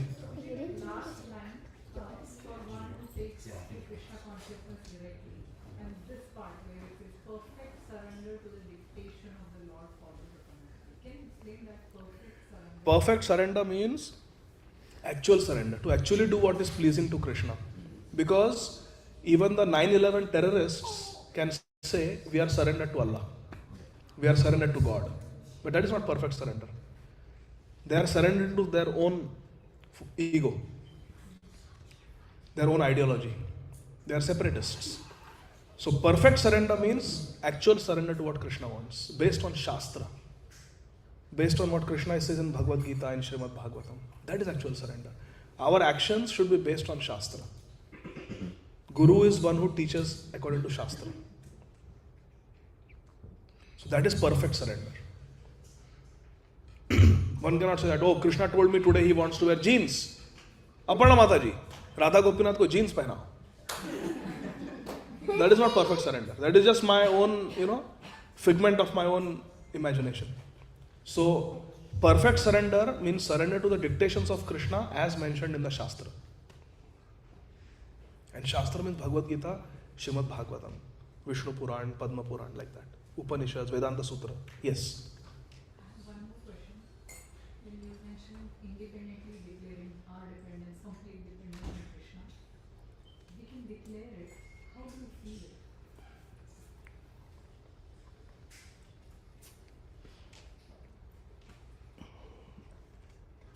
We can philosophically understand how we are actually dependent on Krishna.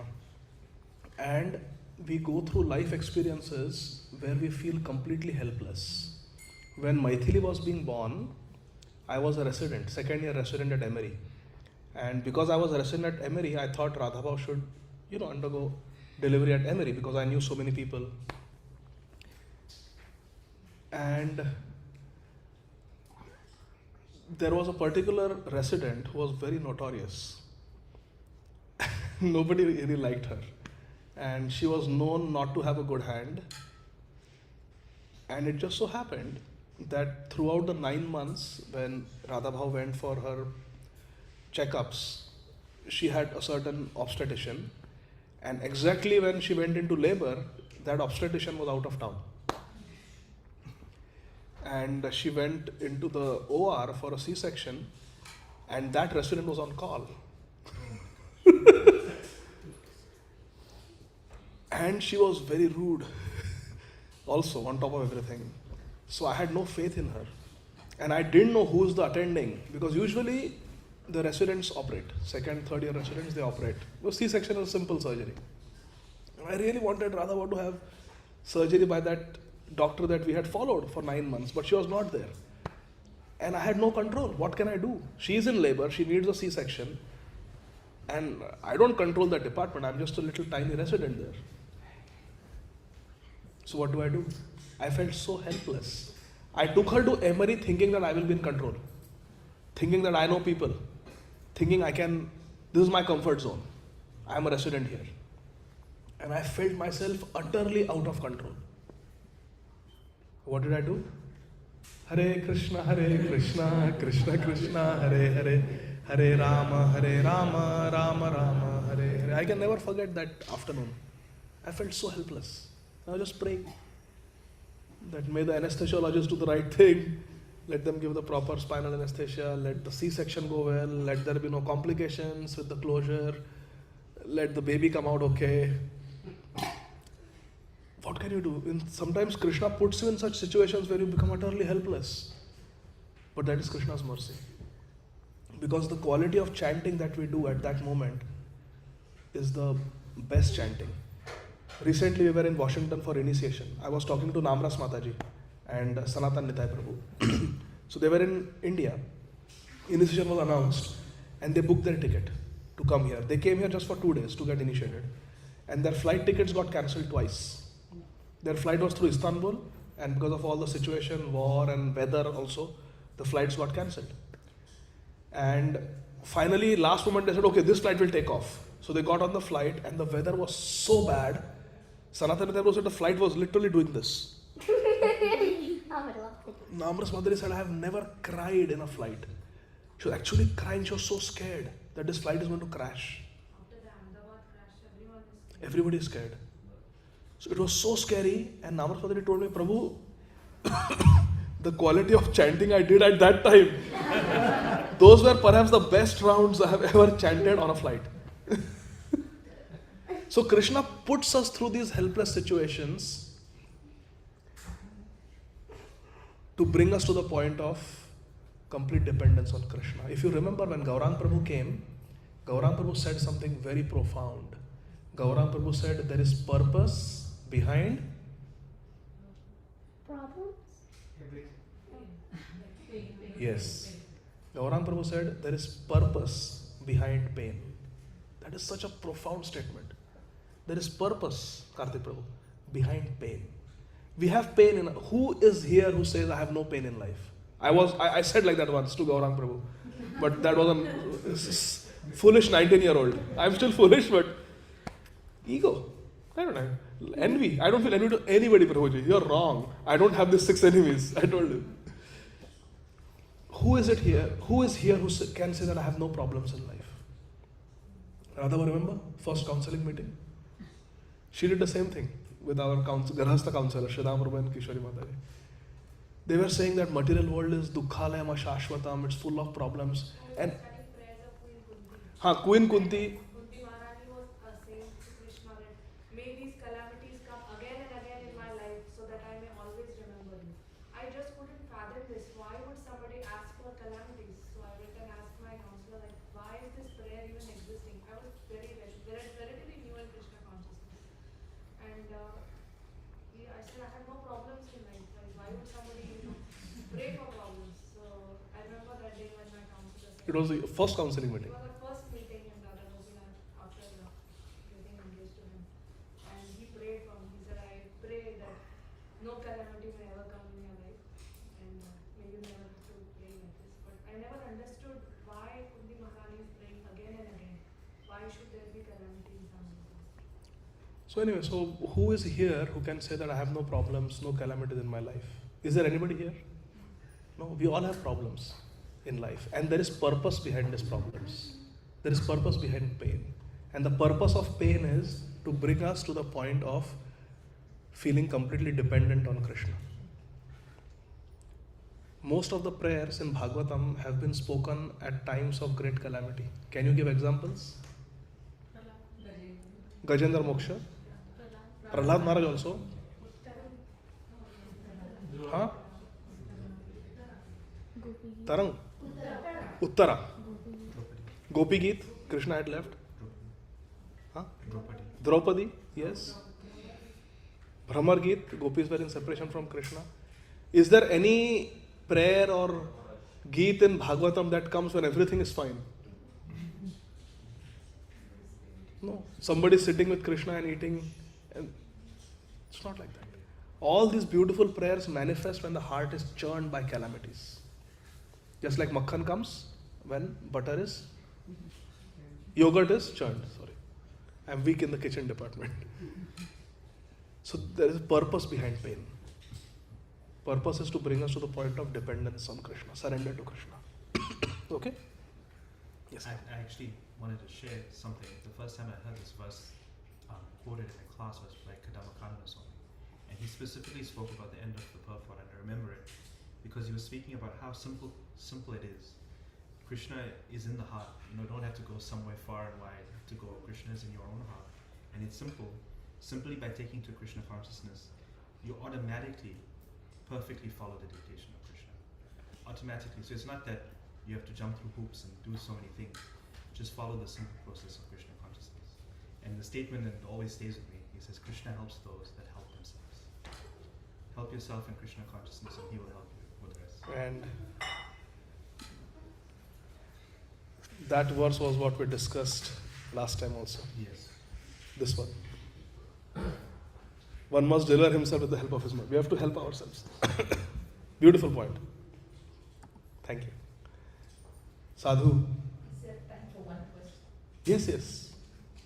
I'm very early in my spiritual journey, and you were talking about the importance of a guru. What if you don't have a guru, and then there is a calamity? What is the solution there? We can pray to Srila Prabhupada. Srila Prabhupada is Jagat Guru. Or we can pray to Krishna also in the mood that he is Jagat Guru. Because he is the speaker of Bhagavad Gītā. Srila Prabhupada is translating it for us, explaining it to us. So you can pray to Srila Prabhupada as your Guru for now. Srila Prabhupada is Guru for all of us, Param Guru.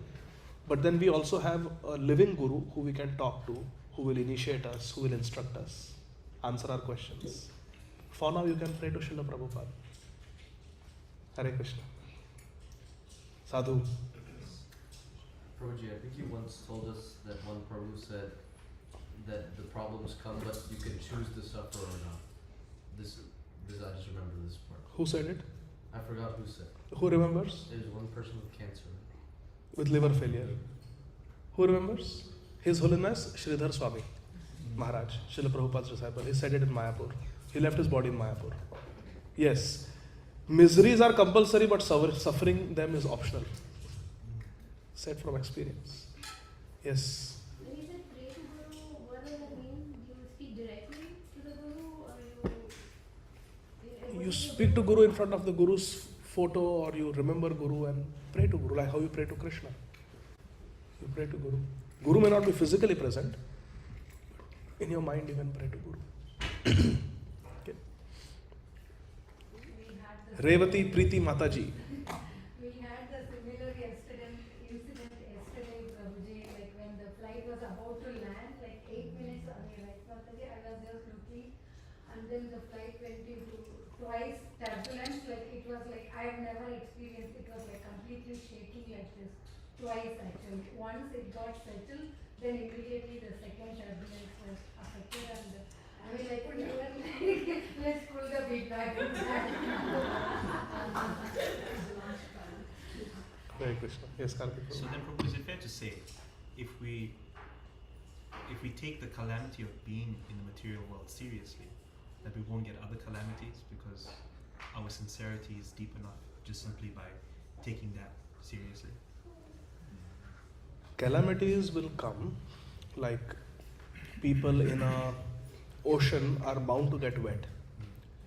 But we will have the protection of Krishna. We'll have the shelter of Krishna.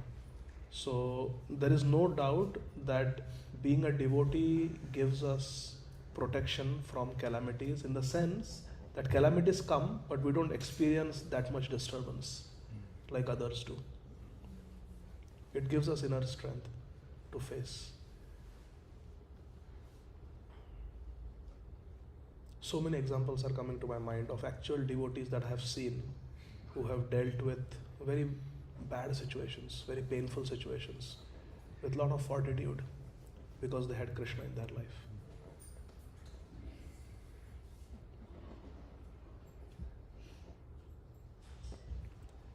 One devotee is Krishna Chandra Prabhu, Rishikesh Mafatlal.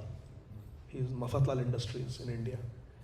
In the 1980s, 1990s, they were the top 5 business families in India, Mafatlal. They had all this textile business. They had a severe labor union problem in Mafatlal Industries, and they suffered a lot of losses because of strike and all those things. And one of the owners, Rishikesh Mafatlal, he's a devotee, his name is Krishna Chandra Prabhu. He was ecstatically hosting the Pune Yatra in his mansion in Pune and dancing blissfully and serving devotees. He was losing so many crores of rupees. He was blissfully dancing. That's something I personally saw. And this is because of feeling Krishna's sweetness in one's life. Kadam Karan Maharaj is a shining example. His Holiness Jayadvaita Maharaj told me he did not even take a Tylenol. Nothing. With stage 4 colon cancer. It's amazing. This can only happen with Krishna consciousness. Haribol. Yes. Announcements? Any other questions? Yes, we'll just finish the questions. Sir, quick question. What is dopamine in this controlling of mind in medical world? Dopamine is a chemical substance that is released in the synapses where the nerves connect, which is related to a feeling of elation, enjoyment, happiness. And dopamine is released because of certain stimulating factors in the environment, like browsing, flipping through different reels, videos, something that stimulates the mind, gives pleasure, gives excitement. Even a sugar dose can release dopamine, ice cream, candy. So it's addictive. So I have a question. So you said controlling mind, right?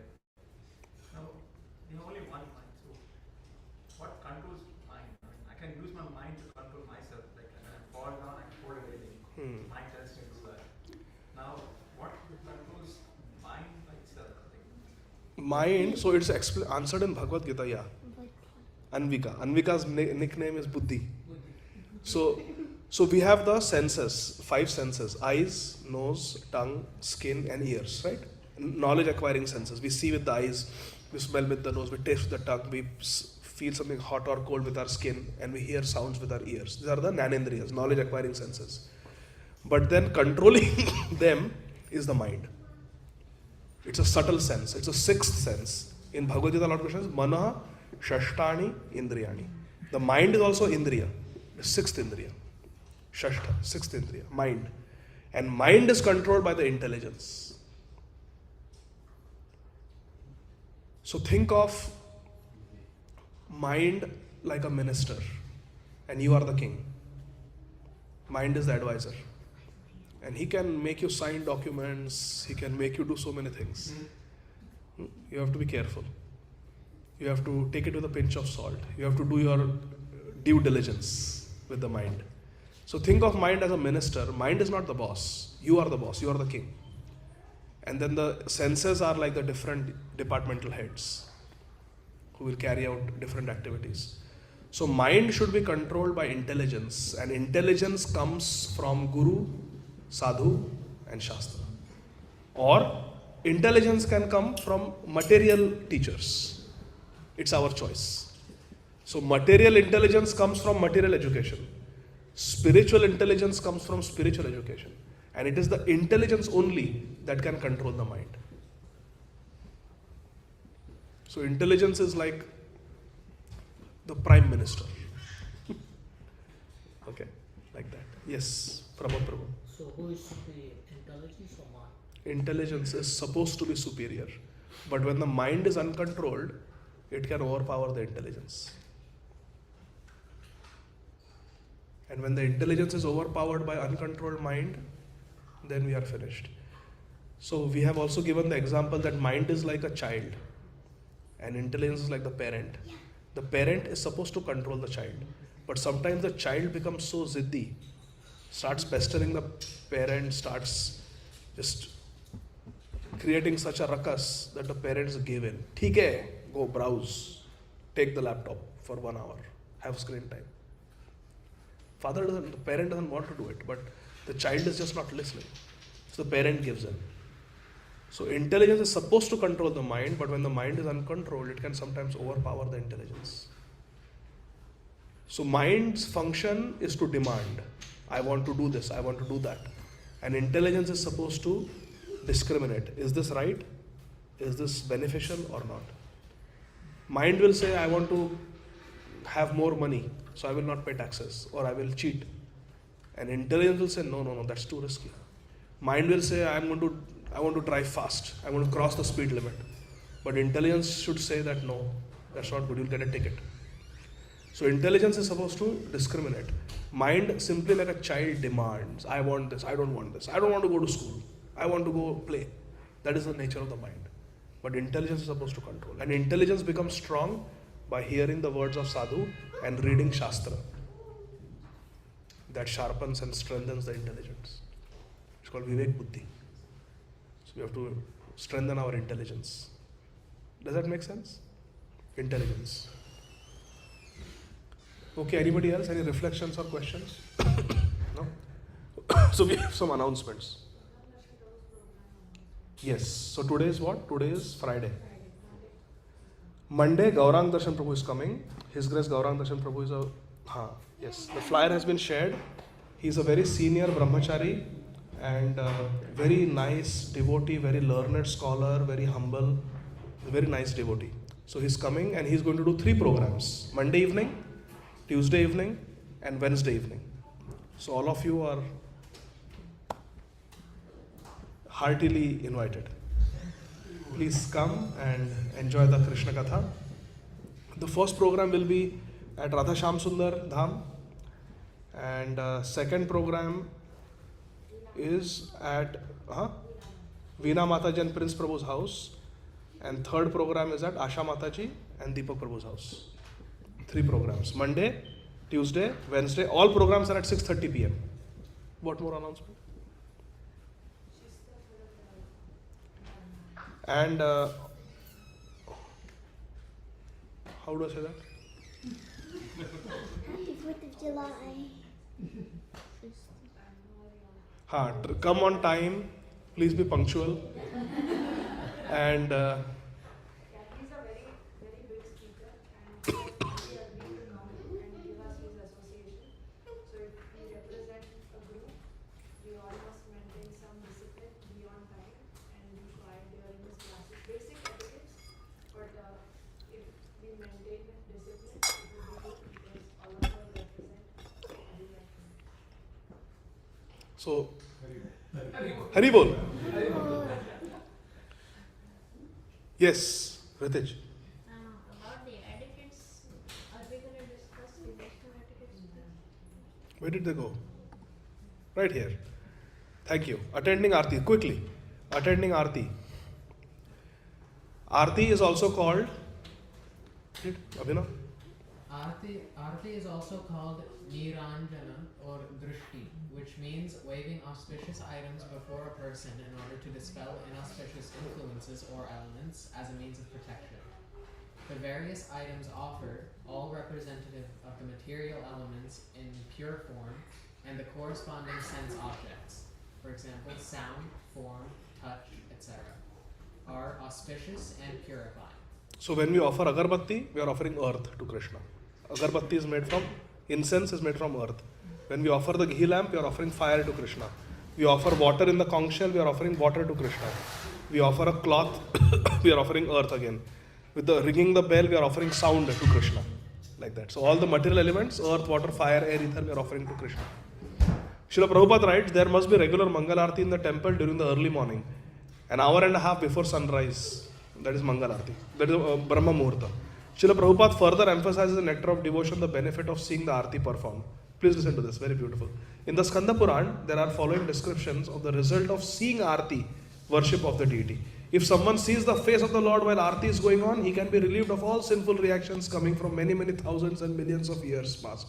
So when Abhinav will be offering Arati to Lord Narasimhadev and Radha Gopinath, we should look at the beautiful face of Radha Gopinath. He is even excused from the killing of a Brahman or similar prohibited activities, according to Nectar of Devotion. Thus, all Arati ceremonies offered to the Lord are auspicious, Mangal. But the first Arati of the day, in the early morning, is called Mangal Arati. It is considered particularly auspicious for all who participate. Srila Vishwanath Chakravarti Thakur, who appeared in the middle of the 17th century, is a great spiritual master in the Krishna conscious chain of gurus and disciples. He says, one who with great care and attention loudly recites this beautiful prayer to the spiritual master during the Brahma Muhurta obtains direct service to Krishna, the Lord of Vrindavan, at the time of his death. Who knows this verse?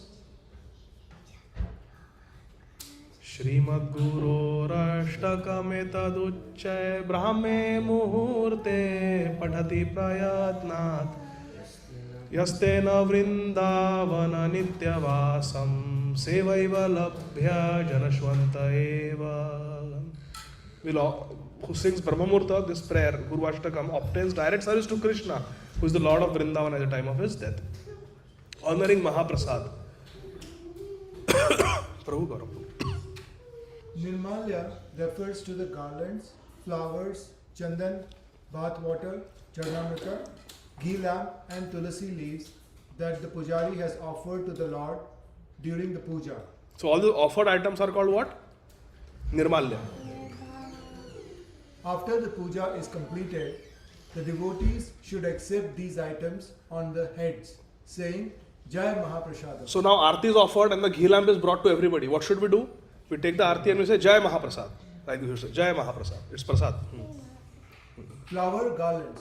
One should not disrespect the Nirmalya by stepping on it or leaving it in an unclean place. So any offered flowers, ghee lamp, tulsi leaves, we should not step on it, okay?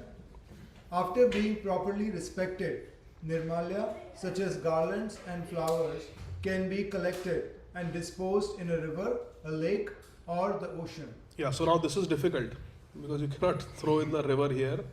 It's difficult. So they can go in the landfill just for practical reasons. We can put them separately and they can go in the landfill. The whole idea is that we should not step on them or disrespect them. Devotees accept prasad, flower garlands, by touching them to the head, wearing them, and smelling them. So what do you do when somebody gives a Maha garland? Touch to your head. And you say, Jai Mahaprasad. Jai Mahaprasad. Now you know, right? Hari Bol. Hari Bol. Okay. They accept prasad tulsi garlands simply by touching them to the head and smelling them, but not wearing them. So you go to Vrindavan and Krishna Balaram Mandir, they give you the tulsi garland, that big tulsi leaf manjari garland that Krishna Balaram have worn, Radha Shyamsundar have worn. What do you do? You wear it. No. No? What do you do? Smell and touch to your head. Yes. Tulsi garland we don't wear, only Krishna can wear. Okay? Charnamrita. Drinking the bath water of Vishnu is powerful enough to destroy the effects of 1 million sins, such as the killing of other living entities. However, the person who lets even one drop of the sacred bath water fall on the ground must suffer 8 million such sinful effects. Hare Krishna. So drink more if you drop some. So this is mentioned Hari Bhakti Vilas. But see, we have to understand not just the letter of the Shastra, but the mood of the letter. So the mood is that we should respect Charanamrit, we should not be careless with it, drop it, spill it here and there. So 3-4 drops you take and you sip it respectfully. What is the mantra we chant when we drink Charanamrit? Akala mrityu haranam sarva vyadhi vinashanam Vishno padodakam pitva shirasa sandharmyamaham. We drink it and we hold it on our head. And children, the parents should specifically take it in their hands and feed the children so that the children don't spill. Charanamrit should not be spilled on the ground. You have to be careful. It has small hands, it's natural for it to slip out of it. So it is best for parents to clean it. So anybody smaller than Rachita should have their parents feed them. The pujari or an assistant should distribute Charanamrit to the devotees who may chant the following verse while drinking and placing it on their heads. Shri Radha Krishna Padodakam Prema Bhakti Idam Muda Bhakti Bhavena Vaipitva Shirasa Dharyamyaham. This is also a mantra. To avoid spillage, hold your left hand. On top of that, keep the right hand like this. To avoid spillage, hold your left hand under your right hand when receiving Mahaprasad, Nirmalya, Tulsi leaves, Tulsi Manjaris and Charanamrit. And now last point for today, the ghee lamp. In traditional temples, the lamp is brought first to Garuda Ji, who stands at the back of the temple. In ISKCON temples, the lamp is brought first to Srila Prabhupada, the founder Acharya of ISKCON, as he is the Vaishnava Shrestha, the leader of the assembled Vaishnavas, in order of seniority. Women who are having their monthly cycle should not touch the lamp.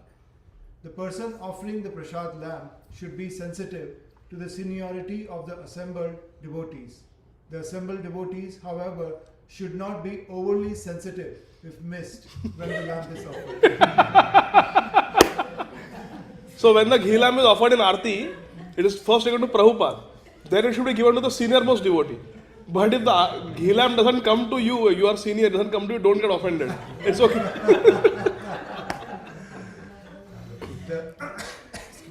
The lamp is not meant to show respect or honor to us, but rather we are meant to offer respect to the lamp as the Lord's prasad by touching the fire to our foreheads briefly with both hands and saying, Jai Mahaprasad. So what are the key things? You have to use both hands. And you have to say, Jai Mahaprasad. Touch your hands to your head, Jai Mahaprasad. And then from deity's clothings, Krishna willing, we will see next time. Srila Prabhupada ki Jai. Srimad Bhagavad Gītā ki Jai. Nitai Gaur. Nahush Joshi has raised his hand. Haribol. Nahush Prabhu, let's have a samvad, dharma samvad. Yes, we can unmute Prabhuji. Yes, Dandavad. I wanted to share my experience of meeting Radha Maharaj. Really quickly. Prabhuji, can you speak up a little? We are not able to hear you. Can you hear me now? Better? No? Wait one sec. Let me go on Wi-Fi. I'm almost there. Let me know. Can you hear me better now? You cannot hear, no? No. Hare Krishna? No? Yes, okay, Prabhu, you try your best. Dandavad. I met Radha Maharaj in 2014. No. Sorry, 2017. Can you hear me now? Yeah. I met Maharaj 2017 when the Radha Gopichana Vallabha temple was established in Farmington Hills, Michigan. And at that time, Swami Maharaj? yes. And the effulgence that was coming in from the deities when they were installed was so much love, it was overwhelming. Everybody was sweating because of the love coming from the deities. There's a big heat in the temple. And when Maharaj came close to see one of his disciples, Braj Devi Dasa, I was standing next to her. My intention was to ask Maharaj for initiation. But I was looking at Maharaj's Lord's feet because it's like Arjun was looking at Krishna's feet. But anyways, it's a very emotional time for me, Prabhu. And my name is Nahush, and so for my parents. And so this class today was very monumental for me because I'm realizing Radha Maharaj is my Diksha Guru. In 2014, I felt as if he gave me Diksha, you know, like Tukaram Maharaj, because it was like he was not present before me, but I felt it in my heart, in my mind. So a lot of symbolism here. Like I felt like Tukaram Maharaj like received initiation from Mahaprabhu, and in the similar way, I received Diksha from Radha Maharaj in 2014. I feel like that, not officially, but unofficially. So now I'm actually going to approach Radha Maharaj. My parents have done the disciples course already now, and they're aspiring from him. So I'm going to join them, and I just wanted to say that this lecture today, how Krishna arranges everything, is very special. I was just at the temple today and yesterday, and I was performing kirtan, trying to get more devotees to chant Hare Krishna as they come to the temple. And I will approach Maharaj, and I want to become a Harinam Sankirtan devotee, so to speak. You know, always going on Harinam, maybe joining the devotees in New York City. And Krishna has arranged it that my job starts at 10 a.m. So I can go in the morning every day from Mangal Arti now and do the morning program like Srila Prabhupada's disciples did in the past. And every day dedicate my life to Krishna. And it's just so amazing because it took me a long time to get this reconfirmed that Radha Maharaj is my Diksha Guru. I just have to officially make it a reality by approaching him.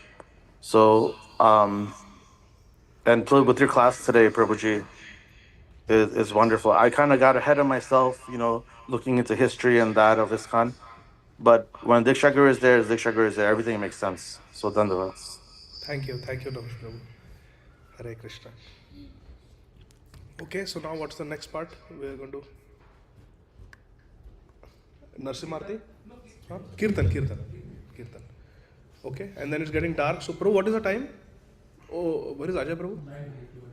Yeah, the fireworks have already started. Already started? Okay.